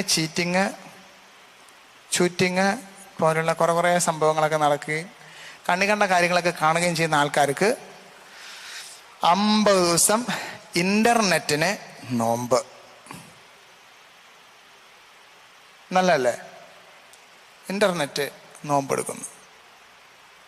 ഒന്നും ഇന്റർനെറ്റിൽ കാണുന്നില്ല. ടി വിയിൽ വേണമെങ്കിൽ വല്ല ന്യൂസ് കേൾക്കണമെന്നുണ്ടെങ്കിൽ ന്യൂസ് കേൾക്കാം എന്നതല്ലാതെ ഈ സാധനം ഉപയോഗിക്കുന്നില്ല. 3, പിണക്കങ്ങൾ, വഴക്കുകൾ, വെറുപ്പുകൾ എന്നിവയ്ക്കെല്ലാം നോമ്പ്. പിണക്കങ്ങൾ ഇരിക്കുന്ന ആൾക്കാർ വർത്താനം പറയാണ്ട് മിണ്ടാണ്ട് കൂത്തിരിക്കുന്ന ആൾക്കാർ, മുനി പോലെ ഇരിക്കുന്ന ആൾക്കാർ, അവർക്കൊക്കെ നോമ്പ്. എന്ത്? പിണക്കമുള്ള വീട്ടിൽ എല്ലാം പോയിട്ട് സംസാരിക്കണം, അവരെ ഇങ്ങോട്ട് ഭക്ഷണത്തിന് വിളിക്കണം, എന്നിട്ട് ഒരുമിച്ചിരുന്ന് ഭക്ഷണം കഴിക്കണം. നല്ല നോമ്പല്ലേ അത്? നല്ലതല്ല അങ്ങനെ നോമ്പുണ്ടാക്കണത്? പഠിക്കാത്ത പിള്ളേരുണ്ട്, പഠിക്കാൻ മടിയുള്ള പിള്ളേര്, അവർക്ക് നോമ്പ്. അവർക്ക് പഠിക്കുക, നന്നായിട്ട് പഠിക്കുക. മടി നോമ്പ്. അപ്പം മടിയില്ല, അവർ നന്നായിട്ട് പഠിക്കുകയാണ്. ഫുൾ ടൈം ഇരുന്ന് കുറേ സമയം ഇരുന്ന് പഠിക്കുന്നു. കുടുംബ പ്രാർത്ഥന ഇല്ലാത്ത കുടുംബങ്ങളിൽ കുടുംബ പ്രാർത്ഥന ഉണ്ടാകണം. അവിടെ ഇരുന്ന് പ്രാർത്ഥിക്കണം. നോമ്പെടുത്തേക്കാണ്. എന്തിന്? അത് വേണ്ട വേണ്ടെന്നല്ല നോമ്പ്. നല്ല കാര്യങ്ങൾ വേണം എന്നുള്ളതിന് നോമ്പ് വേണം. അങ്ങനെ വേണം നോമ്പ്. അല്ലാണ്ട് ബൈബിൾ വായനയ്ക്ക് നോമ്പെടുത്തേക്ക. അപ്പം അതിൻ്റെ അർത്ഥം എന്താണ്? ബൈബിൾ വായിക്കുകയില്ല, ഒക്കെ നോമ്പാണ്. അവ വേണ്ടെന്നല്ല, വേണം, ചെയ്യണം ചില കാര്യങ്ങൾ. അങ്ങനെ ചെയ്യേണ്ടത് ഏതാണ്? അതിനൊക്കെ നോമ്പിൽ ഇതൊക്കെ ചെയ്യണം. ഇതൊക്കെ ചെയ്യുക. ഇതൊന്നും ചെയ്യാൻ പാടില്ല. ഇങ്ങനെ കുറച്ച് നോമ്പ് ഇറക്കിയാലോ? എന്താ നിങ്ങളുടെ അഭിപ്രായം? നല്ല അഭിപ്രായമല്ലേ? അപ്പൊ സെക്രട്ടറി ആരാച്ചെങ്കിൽ അതൊന്ന് എഴുതി വെക്കി. ഇതെല്ലാവരും ഒപ്പിട്ടിട്ട് പോകരുത്. ഈ ഒപ്പിട്ടവരൊക്കെ എടുത്തോളോ. അങ്ങനെ ചില നോമ്പുകളുണ്ടെങ്കിൽ കത്തോലിക്ക സഭ രക്ഷപ്പെട്ടന്നെ. കുറെ ആൾക്കാർ നോമ്പില് അഗതി മന്ദിരങ്ങളും അനാഥാലയങ്ങളും സന്ദർശിക്കും, ഇല്ലേ? ഇപ്പോ അച്ഛൻ പള്ളിയിൽ വിളിച്ചു പറയും, KCYM-ന്റെ ആഭിമുഖ്യത്തിൽ കാരുണ്യഭവൻ അഗതി മന്ദിരം സന്ദർശിക്കുന്നു. താല്പര്യമുള്ളവർ 150 രൂപ കൊടുത്ത് പേരുകൾ ബുക്ക് ചെയ്യേണ്ടതാണ്. കൂടാതെ അവിടേക്ക് പോകുമ്പോൾ സോപ്പ്, ചീപ്പ്, കണ്ണാടി, തോർത്ത്, കൈലി, മുണ്ട്, സാരി, ബ്ലൗസ്, ജാക്കറ്റ് തുടങ്ങിയവയെല്ലാം നിങ്ങൾ സ്പോൺസർ ചെയ്യേണ്ടതാണ്. ഇതൊക്കെ കൂട്ടി അവിടേക്ക് പോകും. കാരുണ്യ ഭവൻ സന്ദർശനം. അവിടെയുള്ള അമ്മമാർക്ക് ഭക്ഷണം കൊടുക്കുന്നു, അവരുടെ കൂടെ നിന്ന് ഡാൻസ് കളിക്കുന്നു, പാട്ട് പാടുന്നു, എല്ലാവരും പരിചയപ്പെടും, തിരിച്ചു വരുന്നു. അപ്പം അതിലുള്ള ഒരുത്തിനോട് ഞാൻ ചോടാ, നിന്റെ വീട്ടിലിരിക്കണില്ലേ ഒരപ്പനമ്മയും വയസ്സായിട്ട്?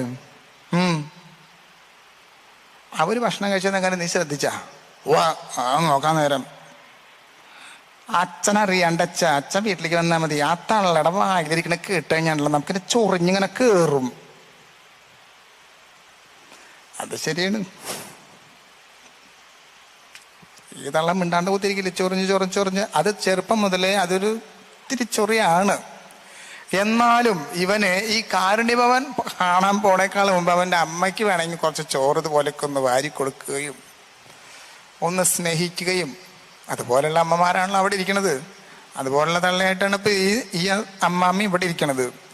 ഇതിനെ ഒന്ന് ശുശ്രൂഷിച്ചിട്ട് പോണം, നല്ലതല്ലേ? സോ ഞാൻ അവനോട് പറഞ്ഞു, ചാരിറ്റി ബിഗിൻസ് അറ്റ് ഹോം. നീ ചാരിറ്റി ചെയ്യുന്നത് നിന്റെ വീട്ടിൽ നിന്ന് തുടങ്ങണം. നിനക്കത് പറ്റുമോ? അച്ഛനും ഉണ്ടാകത്തിരുന്ന അച്ഛൻ അത്രയ്ക്ക് വലിയ ബുദ്ധിമുട്ടാണെങ്കിലേ അച്ഛൻ തന്നെ പോയിട്ട് ഭക്ഷണം കൊടുത്തോ. അത് ചേട്ടനോ മറ്റേ അവളെ അവിടെ കെട്ടിച്ചോടത്തുനിന്ന് വന്നിട്ടൊക്കെ ചെയ്തു കൊടുത്തോട്ടെ. ഞാനിത് എന്നോട് പറയണത്, നീ എപ്പോൾ കൊടുക്കാൻ പോയാലും നിന്റെ കല്യാണം കഴിഞ്ഞിട്ട് ഒരു കുഞ്ഞിക്കാല് കാണാൻ എനിക്ക് എന്നാടാ ഭാഗ്യം. എൻ്റെ കല്യാണം കഴിയണ്ട, എങ്ങനെ ഇരുന്നാൽ മതി, കല്യാണം കഴിയുമോ? അപ്പം അതിന് എല്ലാവരും ചോദിക്കണേ, വേലയിലെ കൂലിയിൽ നടക്കണവൻ. അത് ഈ അമ്മ ചോദിക്കണ കാരണമാണ് ഇവന് പ്രശ്നം. അപ്പം അതിന് തീറ്റ കൊടുക്കില്ല, ഭക്ഷണം കൊടുക്കില്ല. അതിനെ എന്തൊക്കെ വിളിക്കാന്നറിയോ? ഇങ്ങോട്ടും വിളിക്കും, അങ്ങോട്ടും വിളിക്കും. കടമൊന്നുമില്ല, അങ്ങോട്ട് വിളിച്ചതിന് നേരെ ഇങ്ങോട്ടും കിട്ടും. അത് അങ്ങോട്ടും കിട്ടും. അങ്ങനെ കടോ അല്ലെങ്കിൽ അധികപ്പറ്റോ അങ്ങനെയൊന്നും ഇല്ല. ഒക്കെ ടാലിയായിട്ട് പോകുന്നുണ്ട്. പക്ഷെ തമ്മിൽ സ്നേഹമില്ല. അപ്പം ഇതിനും നോമ്പെടുത്തൂടെ? നല്ല ആശയല്ലേ? ഇങ്ങനെ എന്തോ ഒരു ആശയം എന്നറിയാം എനിക്ക് മനസ്സിൽ. ഞാനെങ്ങാനും മാർപ്പാപ്പയായി കഴിഞ്ഞാൽ ഞാൻ തീർച്ചയായിട്ടും ഈ ആദ്യ നോമ്പാണ്. നിങ്ങളെല്ലാവരും നന്നായിട്ട് പ്രാർത്ഥിക്കുക, ഞാൻ എങ്ങനെയും ഒരു മാർപ്പാപ്പയായിട്ട് വരാം.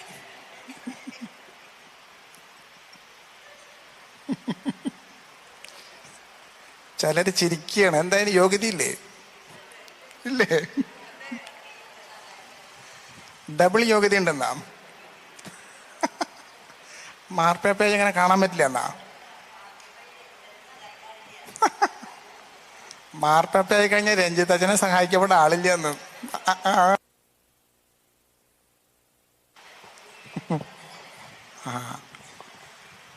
നമ്മുടെ വളർച്ചയ്ക്ക് വിഘാതം നിൽക്കുന്ന ആൾക്കാർ നിങ്ങൾക്ക് മനസ്സിലായില്ലേ? അപ്പോ ഇങ്ങനെയുള്ള നോമ്പുകൾ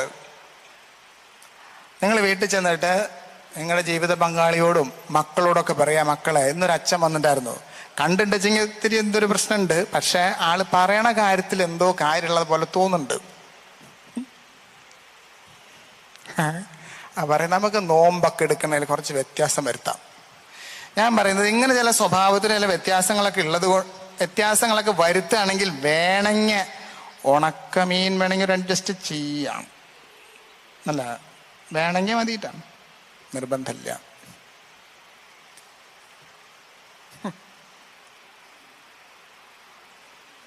ഞങ്ങളുടെ അവിടുന്ന് തമിഴ്നാട്ടിൽ നിന്ന് വന്നൊരു കുട്ടി പറയണെന്നിട്ടെന്നറിയോ, അവന് ഈ സാമ്പാറും അതിൻ്റെ ഒപ്പം ഈ ഉണക്കമീനും ഭയങ്കര ഇഷ്ടമാണ്. പറയണത് അച്ഛാ ഈ നോമ്പില് നമുക്ക് എന്തുകൊണ്ട് സാമ്പാർ ഒഴിച്ചിട്ട് ഇങ്ങനെ ചോറ് ഇങ്ങനെ വലത്തെ കൈ കൊണ്ട് നമ്മൾ കഴിക്കുമ്പോൾ ഇടത്തെ കൈ കൊണ്ട് ഒരു ചെറിയ ഉണക്കമീനെങ്കിലും എടുത്ത് ആ സഹനമെങ്കിലും എടുത്ത് നമുക്കത് കഴിച്ചുകൂടാ, എന്തുകൊണ്ട് കഴിച്ചുകൂടാ?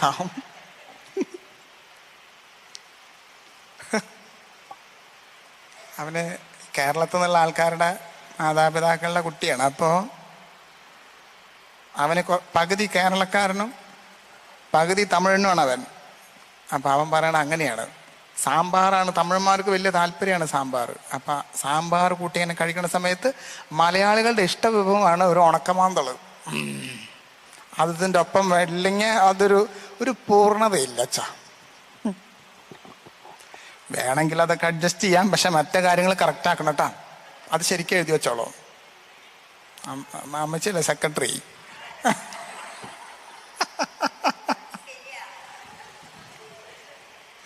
അപ്പം എല്ലാ കാര്യങ്ങളും എഴുതി വെക്കണ്ടേ? എന്തൊക്കെ എഴുതി വെച്ചേക്കണെന്ന് എനിക്കറിയില്ല. കർത്താവേ, ഞാൻ അവിടെ ചെല്ലുമ്പോഴേക്കും എന്നെ പിതാക്കന്മാർ വിളിക്കില്ലല്ലോ.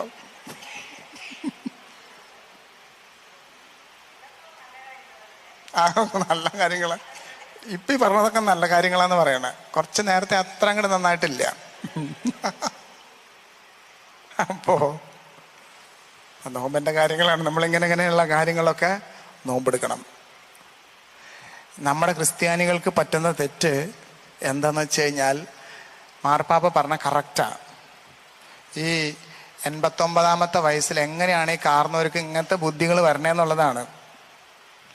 ആമാശയത്തിലല്ല നോമ്പ്, മനസ്സിലാണ് നോമ്പ്. മനസ്സിനാണ് അന്തരം, മാനസാന്തരം.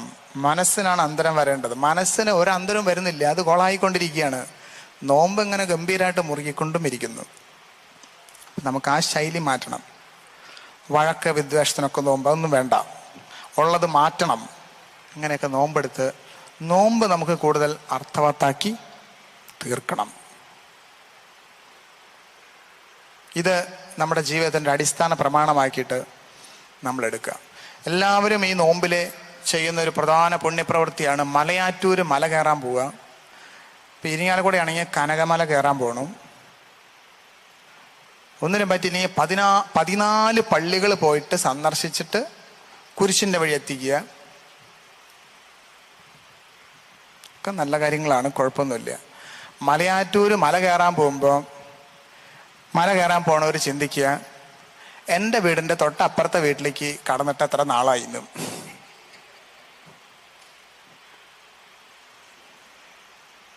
എത്ര കൊല്ലങ്ങൾക്ക് മുമ്പ് പിതൃസ്വത്തായിട്ട് എനിക്ക് കിട്ടിയതുപോലെ ഞാൻ കാത്തു സൂക്ഷിക്കുന്ന അപ്പുറത്തെ വീട്ടുകാരുമായിട്ടുള്ള അതിർത്തി തർക്കവും വഴക്കും, അങ്ങോട്ട് കയറാണ്ടിരിക്കലും കല്യാണം കളിയാട്ടത്തിനൊന്നും പോകാണ്ടിരിക്കലും, ഇത് ഞാനൊന്ന് അവസാനിപ്പിച്ചിട്ട് ഈ മല കയറാൻ പോണേക്കാൾ ഉപകാരമില്ലാണ്ട് ഈ മല കയറാൻ പോണേക്കാളും നല്ലത് തൊട്ടപ്പുറത്തെ വീട്ടിലേക്കൊന്ന് പോയിട്ട് കാല് വെറുതെ വെച്ചാൽ മതി, ഇത്ര ദൂരമില്ലല്ലോ, അവിടേക്കൊന്ന് പോയിട്ട് ഒന്ന് വർത്താനൊക്കെ പറഞ്ഞ് കുടുംബസമേളനത്തിനൊക്കെ ഒന്ന് ചെന്ന് ഒരു കാപ്പി കുടിച്ച് അവിടെ വഴക്കുന്ന പ്രശ്നങ്ങളില്ലേ? അതിർത്തിയുടെ അവിടെ അവിടെ നിങ്ങൾക്ക് അങ്ങോട്ട് വളച്ച് കെട്ടണം എന്നാണോ? വളച്ച് കെട്ടു, കുറച്ചുകൂടി അങ്ങോട്ട് നീക്കി വളച്ച് കെട്ടിക്കോ, കുഴപ്പമൊന്നുമില്ല, വിട്ടോ ഓക്കോ. അതൊക്കെ നിങ്ങളെടുത്ത് അവസാനിപ്പിച്ചോ. നമ്മളല്ലെങ്കിലും ചാവുമ്പോൾ ഇതൊന്നും കൊണ്ടുപോകണമല്ലോ. ചാവുമ്പോൾ നമ്മൾ കൈ രണ്ടും കൂട്ടിക്കെട്ടി, കാലും കൂട്ടിക്കെട്ടി, ഷൂ ഒക്കെ ഇട്ട്, മൂക്കിൽ പഞ്ഞി വെച്ച്, ചെവിയിലും പഞ്ഞി വെച്ച്, ഒരൊറ്റ വട്ടക്കെട്ടും കെട്ടി അങ്ങോട്ട് ഒരൊറ്റ പോക്ക പോവല്ലേ. നമുക്കതിൻ്റെ ആവശ്യമൊന്നുമില്ലല്ലോ. നിങ്ങൾക്ക് ആവശ്യമാണെങ്കിൽ നിങ്ങളിതൊക്കെ കൊണ്ടുപോകുന്ന ആൾക്കാരല്ലേ, അതുകൊണ്ട് എടുത്തോന്ന് പറയാം. ചെറിയൊരു പാതാളക്കാരൻ്റെ വർത്താനം വേണമെങ്കിൽ പറയാം, സ്നേഹത്തോടെ പറഞ്ഞ. എന്ത് പറയാം, ഞങ്ങളെ വല്യച്ഛന്മാർ പറഞ്ഞേക്കണ, നിങ്ങൾ ആരെ എന്ത് വേണമെങ്കിൽ പറഞ്ഞോ, പക്ഷെ ചിരിച്ചിട്ട് പറഞ്ഞോളൂ എന്നാ പറഞ്ഞേക്കണ. ആരുടെ തന്തയ്ക്ക് വേണമെങ്കിൽ വിളിച്ചോ, പക്ഷെ ചിരിച്ചിട്ട് വിളിക്കണം, ഇല്ലെങ്കിൽ അവർക്ക് വിഷമാവുന്നു. നമ്മൾ ചിരിച്ചിട്ട് പറയാ, നീ പോട കോത്രാങ്കൊള്ളി ചക്ക എന്നൊക്കെ പറഞ്ഞു കഴിഞ്ഞാൽ, നമ്മൾ എത്ര നല്ല കാര്യങ്ങളും ഗൗരവത്തിൽ പറഞ്ഞു കഴിഞ്ഞാൽ അവനെ ചീത്ത പറയാൻ അവനെ തോന്നണേ. അപ്പൊ ചിരിച്ചിട്ട് ചീത്ത പറയാനാണ് പറഞ്ഞേക്കണത്. അത് ഇത്തിരി പ്രയാസമുണ്ട്. അത് ചിരിച്ചിട്ട് ചീത്ത പറയാൻ പറ്റും നിങ്ങൾക്ക് ആർക്കായാലും? പറയണ്ട. അങ്ങനെയൊക്കെ കുറെ കാര്യങ്ങളുണ്ട്. അപ്പൊ നമ്മൾ മലയാറ്റൂരൊക്കെ കയറാൻ പോണത് നല്ലതാണ്. പക്ഷെ നമ്മുടെ അപ്പുറത്തെ വീട്ടിലേക്ക് പോയോ നോക്കണം. നമ്മുടെ എത്ര ബന്ധുക്കളുടെ വീട്ടിലേക്ക് നമ്മൾ പോയിട്ടില്ല. അവിടേക്കൊക്കെ പോയതിന് ശേഷം പോവാ. വെള്ളിയാഴ്ച ദിവസങ്ങളിൽ ജാഗരണ പദയാത്ര പാലയൂര്, കാലുമൊക്കെ പട്ടീസൊക്കെ ചുറ്റി കുറെ ആൾക്കാർ ഈശോയുടെ അതിദാരുണമാ ഇല്ലേ പോവില്ലേ? പോണ വഴിക്ക് ചില വീട്ടിലെ മാവിൻ്റെ മുകളിൽ എറിഞ്ഞ് മാങ്ങ പറിച്ച് തിന്നലും അങ്ങനത്തെ അനിഷ്ട സംഭവങ്ങൾ ചിലതുണ്ടെങ്കിലും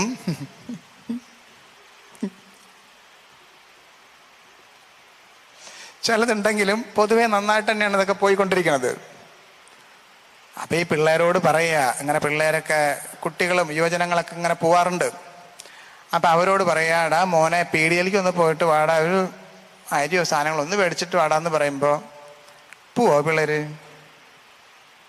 അവളോട് പറയും, അവനോട് പറയും.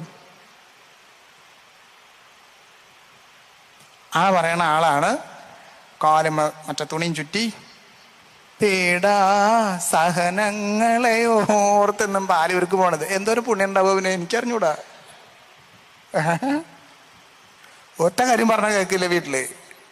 ഒരു കാര്യം അനുസരിക്കും. നിങ്ങളെ കുറിച്ചല്ല കേട്ടോ, പിള്ളേരെ കുറിച്ച്, നിങ്ങളെ കുറിച്ചല്ല പറയണത്. നിങ്ങളൊക്കെ കറക്റ്റാണ്, എനിക്കറിയാം. അച്ഛൻ പറഞ്ഞിരുന്നു അത്. ഇത് ഈ തമിഴ്നാട്ടിലെ പിള്ളേരെ കുറിച്ച് നിങ്ങൾ എന്തിട്ടാണ് കാണിക്കണത്?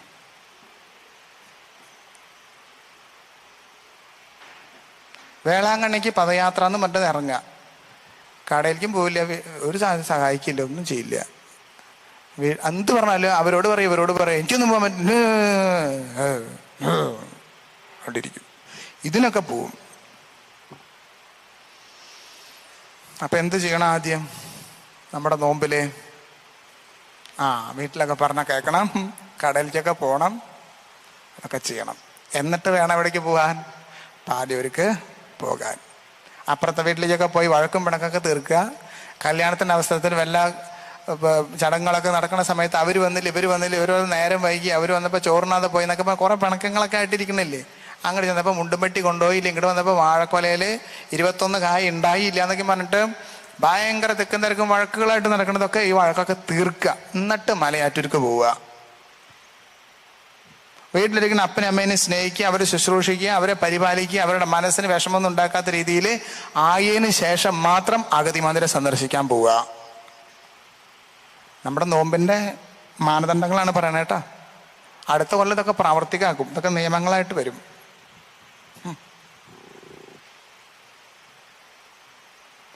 അങ്ങനെയൊക്കെ നോമ്പെടുത്തു കഴിഞ്ഞാൽ ആ നോമ്പ് വളരെ ഫലദായകം ആയിരിക്കും. ഇങ്ങനെ നമ്മുടെ മാർപ്പാപ്പ പരിശുദ്ധാത്മാവ് തോന്നിച്ച് പറഞ്ഞതാണ് ആള്. ആമാശയത്തിലല്ല നോമ്പ്. പിന്നെ എവിടെയാണ് നോമ്പ്? മനസ്സിൽ. ഇവിടെയാണ് മനസ്സിരിക്കുന്നത് കേട്ടോ. നമ്മൾ വിചാരിക്കും ഇവിടെയാണ്, ഇത് ഹാർട്ടാണ്. ഇവിടെ പ്രത്യേകിച്ച് രക്തം പമ്പ് ചെയ്യണ മാത്രമേ ഉള്ളൂ. നമ്മുടെ ചിന്തകളും തോന്നലുകളും മനോഭാവങ്ങളൊക്കെ എവിടെയാണ് രൂപപ്പെടുന്നത്? ബ്രെയിൻ്റെ ഉള്ളിലാണ്. ശരിക്കും മനസ്സ് ഇവിടെയാണ് ഇരിക്കണമെന്നാണ് പറയണത്.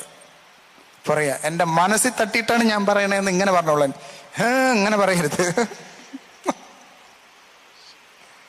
ചില അമ്മമാരെ നെഞ്ഞത്തടിക്കുന്ന അടി എവിടേക്ക് വരെ കേൾക്കാന്നറിയോ?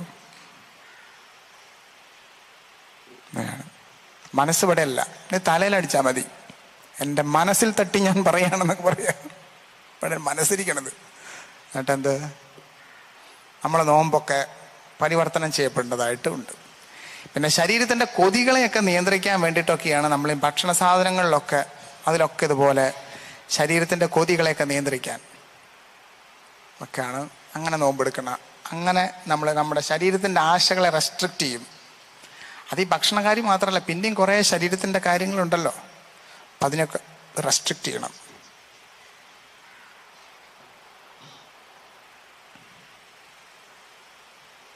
അങ്ങനെയുള്ള നോമ്പുകളൊക്കെ എടുക്കാൻ ദൈവം നമുക്ക് ഇടവരുത്തട്ടെ എന്ന് പ്രത്യേകം ആശംസിക്കുന്നു. നമ്മളിനി ആരാധനയിലേക്ക് പ്രവേശിക്കുകയാണ്. പ്രാർത്ഥനകളും ആരാധനകളൊക്കെ പ്രവേശിക്കുകയാണ്.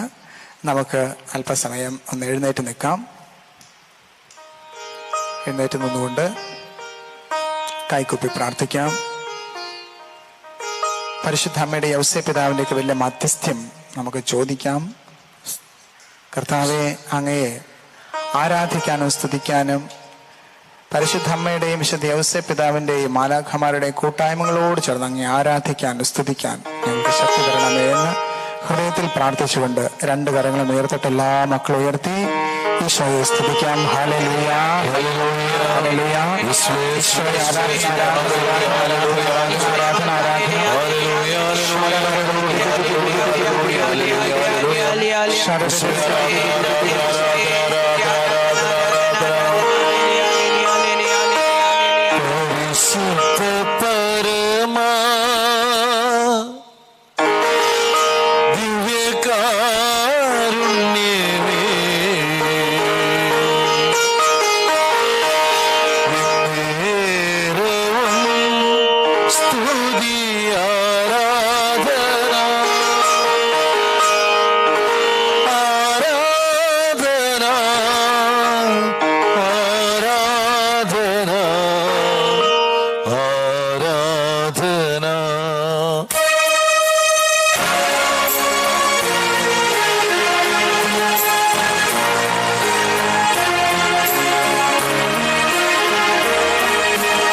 ആരാധന,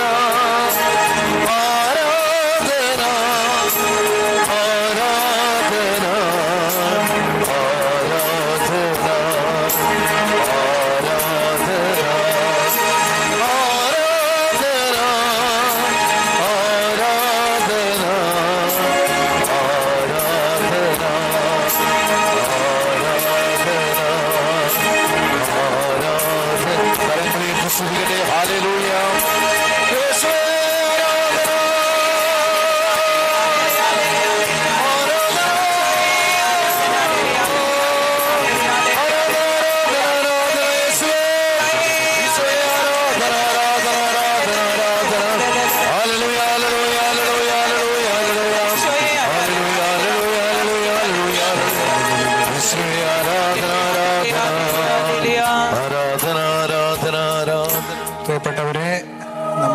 സ്തോത്ര കാഴ്ചയുടെ സമയമാണ്. സ്തോത്ര കാഴ്ചയൊക്കെ നമ്മുടെ കൈകളിൽ നമുക്ക് എടുത്തു പിടിക്കാം. കരം തുറന്ന്, മനം തുറന്ന്, നമ്മുടെ അധ്വാനത്തിൻ്റെ ഒരു ചെറിയ ഭാഗം നമ്മൾ ആത്മീയ ശുശ്രൂഷകൾക്കായിട്ട്, ദൈവിക കാര്യങ്ങൾക്കായിട്ട് സമർപ്പിക്കുന്നതിൻ്റെ ഭാഗമായി നമ്മുടെ കൈകളിൽ എടുത്തു പിടിക്കുന്നു. എടുത്തു പിടിച്ചിട്ടുള്ള ഈ സ്തോത്ര കാഴ്ചകൾ നമ്മൾ അല്പം ഒന്ന് ഉയർത്തിപ്പിടിക്കാം.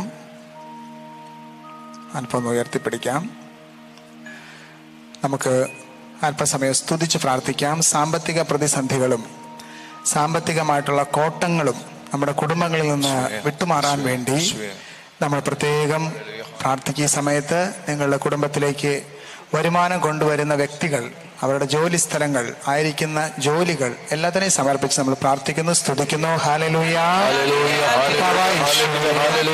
ജോലി മേഖലകളും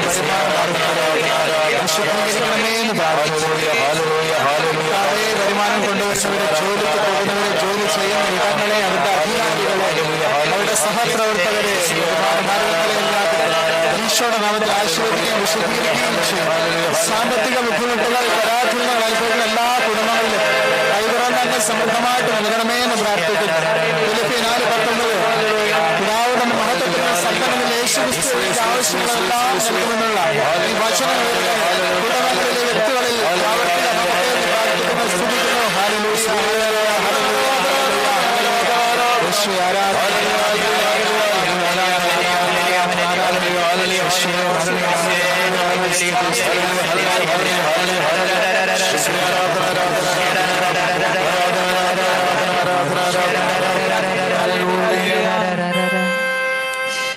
സ്തോത്ര കാഴ്ചകൾ നമുക്ക് എടുക്കാം. ഈ സമയത്ത് നമുക്ക് ഒരുമിച്ച് നാഥ സമർപ്പിക്കുന്നു എന്നുള്ള ഗീതം ആലപിച്ച് നമ്മളിപ്പോൾ പാടി പ്രാർത്ഥിക്കും. കർത്താവിന് പരിപൂർണമായിട്ട് നമ്മുടെ അധ്വാനത്തിന്റെ ഫലങ്ങളൊക്കെ കൊടുത്ത് നമ്മൾ പ്രാർത്ഥിക്കുന്നു.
സമൂഹത്തിൽ ഞങ്ങൾ ഓരോരുത്തരുടെയും കുടുംബങ്ങളിൽ രോഗികളായിട്ടുള്ള എല്ലാ മക്കളെയും, മറ്റേതെങ്കിലും തരത്തിൽ കഷ്ടതകൾ അനുഭവിക്കുന്നവരെയും സമർപ്പിച്ച് ഞങ്ങൾ പ്രാർത്ഥിക്കുന്നു. അവിടുത്തെ ആത്മാവിൻ്റെ വലിയ കൃപയും ഒരേ ശക്തിയും ഈ സമയത്ത് അങ്ങ് നൽകണമേ. തിരുവചനം വായിക്കുവാനും ധ്യാനിക്കുവാനും, ഞങ്ങളുടെ ജീവിതങ്ങളെ ക്രമപ്പെടുത്തുവാനും, വിശുദ്ധി നേടുവാനും ഓരോ മക്കളെയും സമൃദ്ധമായിട്ട് അനുഗ്രഹിക്കണമേ എന്ന് പ്രാർത്ഥിക്കുന്നു.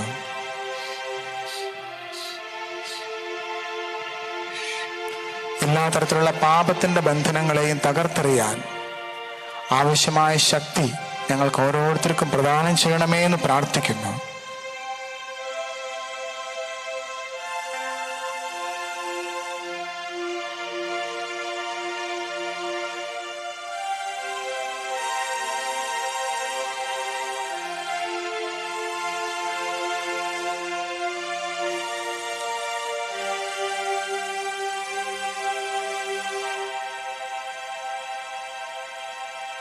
സമ്പൂർണമായി സമർപ്പിച്ച്,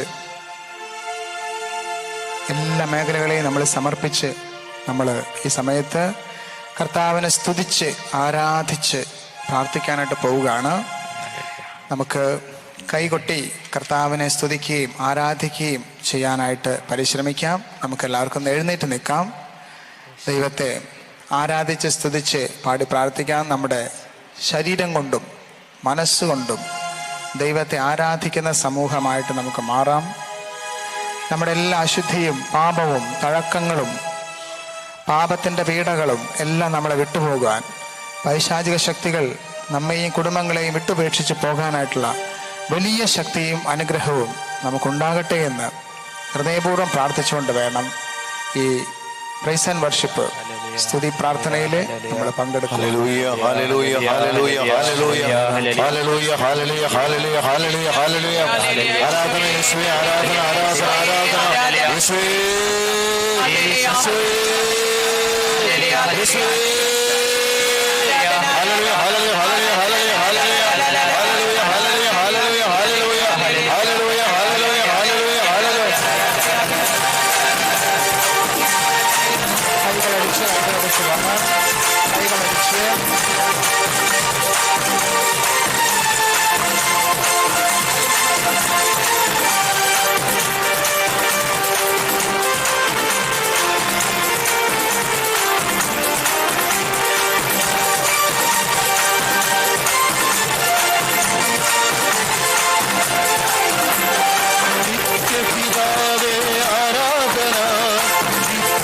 സഖ്യമേ ആരാധന,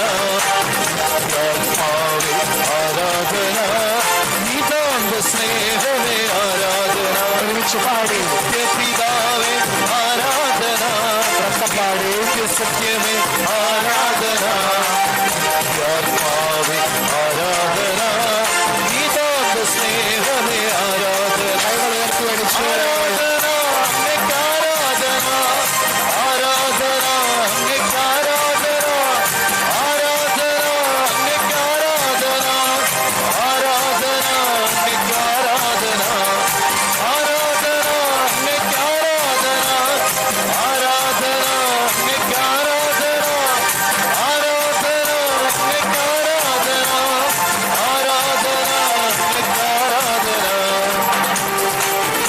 വർഷങ്ങളിലേക്ക് തിരിഞ്ഞ് കൈകളടച്ച് സന്തോഷത്തോടെ ദൈവത്തെ ആരാധിക്കുന്നു.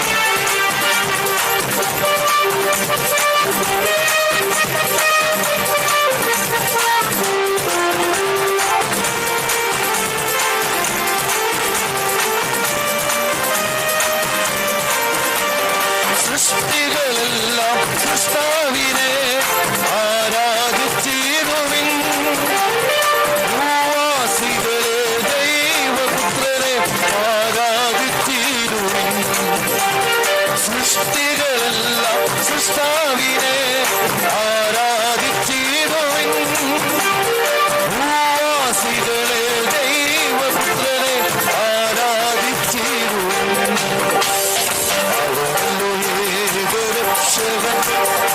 അവനല്ലോ ഏകനായകൻ, അവനല്ലോ ജീവദായകൻ, അവനല്ലോ തിരുവോസ്തിരൂപൻ, അവനല്ലോ ഏകരക്ഷകൻ, അവനല്ലോ ഏകനായകൻ, അവനല്ലോ ജീവദായകൻ, അവനല്ലോ തിരുവോസ്തിരൂപൻ.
പരിശുദ്ധ പരമാദിവ്യകാരുണ്യത്തിനെ,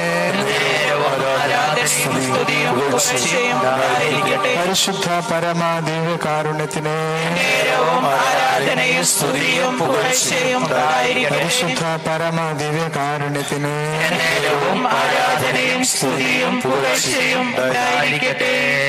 ഈ സമയത്ത് രോഗികളായിട്ടുള്ള മക്കൾ, അവർക്ക് വേണ്ടി നമ്മൾ പ്രാർത്ഥിക്കാൻ പോവുകയാണ്. ശരീരത്തിലുള്ള മനസ്സിലുള്ള എല്ലാ രോഗങ്ങളും സുഖപ്പെടാൻ വേണ്ടിയാണ് നമ്മൾ പ്രാർത്ഥിക്കുന്നത്.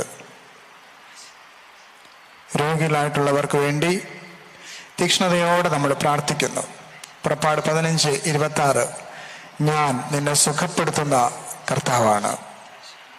കർത്താവെ, സൗഖ്യം സമൃദ്ധമായിട്ട് നൽകുന്നവനാണ് നീ. ജെറമിയ പ്രവാചകന്റെ പുസ്തകം 17-ാം അധ്യായം 14-ാമത്തെ തിരുവചനം, കർത്താവെ, എന്നെ നീ സുഖപ്പെടുത്തണമേ, അപ്പോൾ ഞാൻ സൗഖ്യമുള്ളവനാകും. കർത്താവെ, എന്നെ രക്ഷിക്കണമേ, അപ്പോൾ ഞാൻ രക്ഷിക്കപ്പെടും. ദൈവമേ, രക്ഷയും സൗഖ്യവും നൽകുന്ന കാരുണ്യവാനായ ഈശോയെ, ഈ സമയത്ത് നിന്റെ കരുണയ്ക്ക് മുമ്പിൽ ഞങ്ങൾ നിൽക്കുന്നു. സൗഖ്യരക്ഷയും ഞങ്ങൾക്ക് പ്രദാനം ചെയ്യണമേ എന്ന് ഹൃദയത്തിൽ ഞങ്ങൾ പ്രാർത്ഥിക്കുന്നു. പ്രിയപ്പെട്ടവരെ, ഈ സമയത്ത് നമുക്ക് മുട്ടുകൾ കുത്താം. സാധിക്കുന്നവർക്ക് മുട്ടുകുത്തി പ്രാർത്ഥിക്കാം. അല്ലാത്തവർക്ക് എഴുന്നേറ്റ് നിൽക്കുകയോ കസേരയിലിരിക്കുകയോ ഒക്കെ ചെയ്യാം. നിങ്ങളുടെ ശിരസ്സിലെ നിങ്ങൾ കരങ്ങൾ കമഴ്ത്തിപ്പിടിച്ച് പ്രാർത്ഥിക്കണം. ഈശോയുടെ തിരുരക്തം ഒഴുകുന്ന സമയമാണ്. 3 മണി മുതലുള്ള സമയം നമുക്ക് എല്ലാവർക്കും അറിയാം. ഈ സമയത്ത് കർത്താവിൻ്റെ തിരുരക്തം നമ്മുടെ മേൽ ഒഴുക്കപ്പെടാൻ വേണ്ടി നമ്മൾ പ്രാർത്ഥിക്കുകയാണ്. കർത്താവിൻ്റെ കരുണയും തിരുരക്തവും നമ്മുടെ മേൽ ഒഴുകി നിറയാൻ വേണ്ടി നമ്മുടെ ഈ സമയത്ത് പ്രാർത്ഥിക്കുന്നു. തിരുവിലാവിൽ നിന്നൊഴുകും തിരിച്ചോരത്തുള്ളിയാൽ എന്ന് പറയുന്ന ഗാനത്തിന്റെ വരികൾ ആലപിച്ചുകൊണ്ട് അവിടുത്തെ പരിശുദ്ധ രക്തം നമ്മുടെ മേൽ ഒഴുകി ഇറങ്ങാൻ വേണ്ടി നമുക്ക് തീക്ഷ്ണതയോടെ ഈ സമയത്ത് ഈ ഈരടികൾ പാടി നമുക്ക് ഉറക്കെ പാടി പ്രാർത്ഥിക്കാം.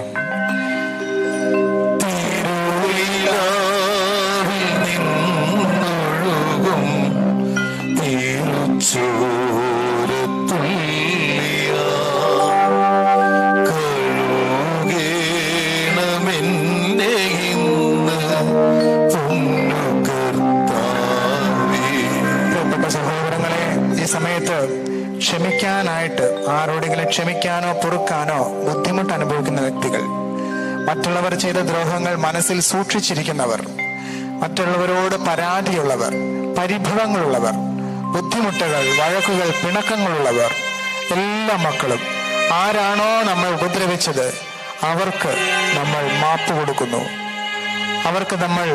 അവരോട് നമ്മൾ ക്ഷമിക്കുന്നു ഈശോയുടെ നാമത്തിൽ. കർത്താവായ ഈശോയുടെ നാമത്തിൽ നിങ്ങളോട് നിരുപാധികം ക്ഷമിക്കുന്നു എന്ന് നമുക്ക് മനസ്സിലേറ്റു പറയാം. നമ്മുടെ സംസാരമോ പ്രവൃത്തിയോ വഴി ധാരാളം മക്കൾ വേദനിച്ചിട്ടുണ്ടായിരിക്കും. അവരോടെല്ലാം നമ്മൾ കാല് പിടിച്ച് മാപ്പ് ചോദിച്ച്, കർത്താവിന്റെ തിരുരക്തം ഞങ്ങളുടെ മേൽ ഒഴുക്കണമേ, കർത്താവേ, ഞങ്ങൾക്ക് ക്ഷമിക്കാൻ കൃപ തരണമേ, മാപ്പ് കൊടുക്കാൻ കൃപ തരണമേ എന്നുള്ള വലിയ പ്രാർത്ഥനയോടുകൂടി ഈ വഴികൾ നമുക്ക് ഉറക്കെ പാടാം.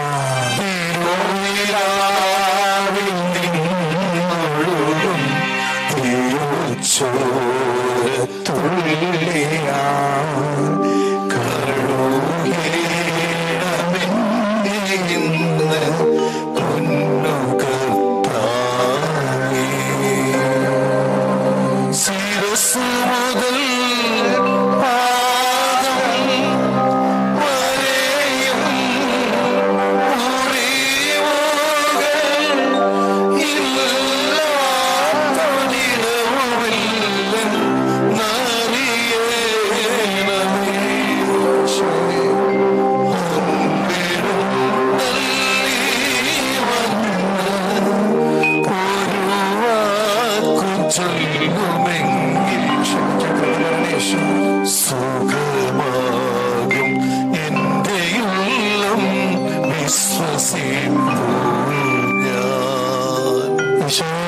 ഒരുപാട് മുറിവുകളുള്ള മക്കളുണ്ട്. മറ്റുള്ളവരെന്നെ ഒറ്റപ്പെടുത്തിയെന്നും മറ്റുള്ളവരെന്നെ തിരസ്കരിച്ചുവെന്നും ഞങ്ങളുടെ സമൂഹത്തിൽ നിന്ന് ഞങ്ങളുടെ ബന്ധുക്കളിൽ നിന്ന് ഞങ്ങൾ പുറത്താക്കിയെന്നും ഞങ്ങളെ ആർക്കും ഇഷ്ടമില്ല എന്നും ഞങ്ങൾ വെറുതെ ഈ ലോകത്ത് ജീവിച്ചുകൊണ്ടിരിക്കുകയാണെന്നും ഞങ്ങളൊന്നും ഞങ്ങൾ എത്തിച്ചേരേണ്ട ഔന്നത്യത്തിലേക്ക് എത്തിയിട്ടില്ലെന്നും എന്തോരം ഉയർന്നു വരേണ്ടവരാണ് ഞങ്ങളെയെല്ലാം താഴ്ന്നു പോയെന്നും അത് മറ്റുള്ളവർ മൂലമാണ് താഴ്ത്തിക്കളഞ്ഞതെന്നും മനസ്സിൽ ഒരുപാട് സങ്കടപ്പെട്ടിരിക്കുന്നവര്, അകാരണമായി മനസ്സിൽ ദുഃഖമുള്ളവര്, അകാരണമായി മനസ്സിൽ ടെൻഷനുള്ളവര്, ദുഃഖം വന്നിരിക്കുന്നവർ, ടെൻഷനുള്ളവർ, ഇനി നാളേക്ക് എന്ത് ചെയ്യുമെന്നോർത്ത് സങ്കടപ്പെട്ടിരിക്കുന്നവർ, അവസാന അത്താണിയായി പ്രാർത്ഥനയ്ക്ക് വന്നിരിക്കുന്നവർ, കർത്താവെ എല്ലാവരുടെ മനസ്സിലുമുള്ള എല്ലാ തരത്തിലുള്ള മുറിവുകളും ആശങ്കകളും ബലഹീനതകളും ബുദ്ധിമുട്ടുകളും സങ്കടങ്ങളും ഏറ്റെടുക്കണമേ എന്ന പ്രാർത്ഥനയോടുകൂടെ വീണ്ടും ഞങ്ങൾ അങ്ങയോട് പാടി പ്രാർത്ഥിക്കുകയാണ്.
സമർപ്പിക്കാം. ശിരസ് മുതൽ പാദം വരെയുള്ള സകല രോഗപീഠകളെ സമർപ്പിച്ച് പ്രാർത്ഥിക്കുന്ന സമയമാണ്. എല്ലാ മക്കളും ശിരസും ഇരുകരങ്ങളും കമഴ്ത്തി പിടിച്ചുകൊണ്ട് ഉച്ചത്തിൽ സ്തുതിച്ച് പ്രാർത്ഥിക്കുന്നു. Hallelujah, hallelujah, hallelujah, hallelujah. കർത്താവേ, ശിരസ് മുതൽ പാദം വരെ ഞങ്ങളെ കഴുകണമേ എന്ന് പ്രാർത്ഥിക്കുന്നു. കർത്താവേ, മക്കളുടെ ശിരസിലേക്ക് ദൈവത്വം ഒഴുക്കണമേ. തലയുടെ വർഷങ്ങളായിട്ടുള്ള വേദനകൾ യേശുനാമത്തിൽ നീങ്ങിപ്പോകട്ടെ. തലയുടെ ഓരോ കോശങ്ങളും തലച്ചോറുകളും ഈശോയുടെ ദിവ്യത്വം കഴുകപ്പെടട്ടെ. നെറ്റിത്തടങ്ങളും കണ്ണുകൾ, ചെവികൾ, വായുകൾ, നാവ്, മൂക്ക്, ശ്വസനേന്ദ്രിയങ്ങളെല്ലാം കർത്താവായ ഈശോയുടെ ദിവ്യത്വം കൊണ്ട് കഴുകട്ടെ എന്ന് പ്രാർത്ഥിക്കുന്നു. ഈശോയുടെ വലിയ ശക്തി ഈ സമയത്ത് നിറയട്ടെ. ഇവിടുത്തെ പരിശുദ്ധ രക്തം ഒഴുകട്ടെ. കഴുത്തിലേക്ക് ഈശോയുടെ ദിവ്യത്വം ഒഴുകി പ്രാർത്ഥിക്കുന്നു. ഒരു നെഞ്ചിലേക്കും ഈശോയുടെ ദിവ്യത്വം ഒഴുകട്ടെ. ഇരു കരങ്ങളിലേക്കും അവിടുത്തെ പരിശുദ്ധ രക്തം ഒഴുകട്ടെ എന്ന് പ്രാർത്ഥിക്കുന്നു. കൈകൾക്കുള്ള വേദനകൾ, നെഞ്ചുവേദനകൾ, ഹൃദയത്തിന്റെ എല്ലാ തരത്തിലുള്ള അസ്വസ്ഥതകളെല്ലാം ഈശോയുടെ നാമത്തിൽ എടുത്ത് മാറ്റപ്പെടട്ടെ എന്ന് പ്രാർത്ഥിക്കുന്നു. ദിവസോണ്ട് കഴുകണമേ, കഴുകണമേ, കഴുകണമേ എന്ന് പ്രാർത്ഥിക്കുന്നു. ഉദരത്തിലേക്ക് അവിടുത്തെ പരിശുദ്ധ രക്തം ഒഴുകട്ടെ. ചെറു കുടലുകളും കർത്താവിന്റെ ഹൃദയത്തോട് കഴുകപ്പെടട്ടെ. അതിന്റെ ആമാശയം എല്ലാം ഈശോയുടെ നാമത്തിൽ കഴുകപ്പെടട്ടെ എന്ന് പ്രാർത്ഥിക്കുന്നു. Hallelujah, hallelujah, hallelujah, hallelujah, hallelujah, hallelujah. ഈശോയേ, ഈശോയേ, സൗഖ്യം ലഭിക്കട്ടെ. വാരിയെല്ലുകളെല്ലാം ഈശോയുടെ നാമത്തിൽ സൗഖ്യം പ്രാപിക്കട്ടെ. അസ്ഥി രോഗങ്ങൾ മാറിപ്പോകട്ടെ എന്ന് പ്രാർത്ഥിക്കുന്നു. തൊണ്ടയുടെ വേദനകൾ, അസ്വസ്ഥതകൾ ഈശോയുടെ നാമത്തിൽ ഇപ്പോൾ തന്നെ വിട്ടുപോകട്ടെ എന്ന് പ്രാർത്ഥിക്കുന്നു. Hallelujah, hallelujah, hallelujah. ഇരു കാലുകളിലേക്കും കാൽമുട്ടകളിലേക്കും കാൽപാദങ്ങളിലേക്കും കർത്താവിന്റെ രക്തം ഒഴുകട്ടെ എന്ന് പ്രാർത്ഥിക്കുന്നു. യേശുവേ, നന്ദി, നന്ദി, നന്ദി. സ്തുതി, സ്തുതി, സ്തുതി, സ്തുതി, സ്തുതി. ഉച്ചത്തിൽ വിളിക്കുന്നു. Hallelujah, hallelujah, hallelujah, hallelujah, hallelujah. കഴുകട്ടെ, കഴുകട്ടെ, കഴുകട്ടെ, കഴുകട്ടെ. രോഗപീഠകൾ മാറിപ്പോകട്ടെ. വലിയ മാറാ രോഗങ്ങൾ ഈശോയുടെ നാമത്തിൽ സുഖപ്പെട്ടതാണ് പ്രാർത്ഥിക്കുന്നു. വർഷങ്ങളായിട്ടുള്ള തലവേദന ഈശോയുടെ നാമത്തിൽ സുഖപ്പെട്ടെ. രോഗങ്ങൾ, ക്യാൻസർ രോഗങ്ങൾ സുഖപ്പെടട്ടെ. രോഗങ്ങൾ സുഖപ്പെട്ടെ എന്ന് പ്രാർത്ഥിക്കുന്നു. കണ്ണിന്റെ രോഗങ്ങൾ സുഖപ്പെട്ടെ എന്ന് പ്രാർത്ഥിക്കുന്നു. രോഗങ്ങൾ സുഖപ്പെട്ട അലർജി രോഗങ്ങൾ വിട്ടുപോകട്ടെ എന്ന് പ്രാർത്ഥിക്കുന്നു. മാനസിക അസ്വങ്ങൾ വിട്ടുപോകട്ടെ. Hallelujah, hallelujah, hallelujah, hallelujah, hallelujah, hallelujah, hallelujah, hallelujah,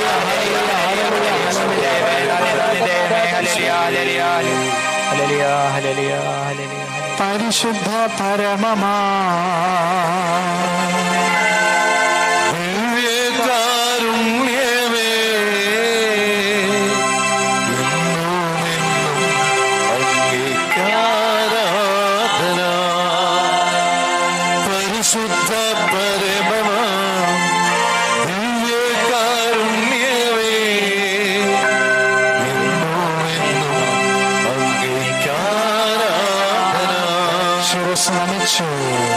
പരിശുദ്ധ പരമ ദിവ്യകാരുണ്യമേ, എന്നുമെന്നും അങ്ങേക്കാരാധന.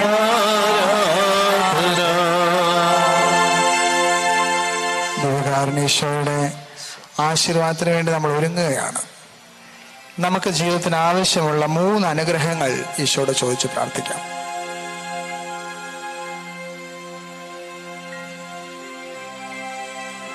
ചോദിച്ച് പ്രാർത്ഥിച്ചവരെ ഇരുകരങ്ങളും ദിവ്യകാരുണ്യേശ്വരയുടെ അടുത്തേക്ക് നമുക്ക് നീട്ടിപ്പിടിക്കാം. ദിവ്യകാരുണ്യേശ്വരയെ നോക്കിക്കൊണ്ട് അവിടുത്തെ പരിശുദ്ധ രക്തത്തെയും ശരീരത്തെയും നമുക്ക് സ്തുതിച്ചുകൊണ്ട് സഭയോട് ചേർന്ന് ഒരുമിച്ചുറക്കെ നമുക്ക് പാടി പ്രാർത്ഥിക്കാം. പരിശുദ്ധ ശരീരത്താലും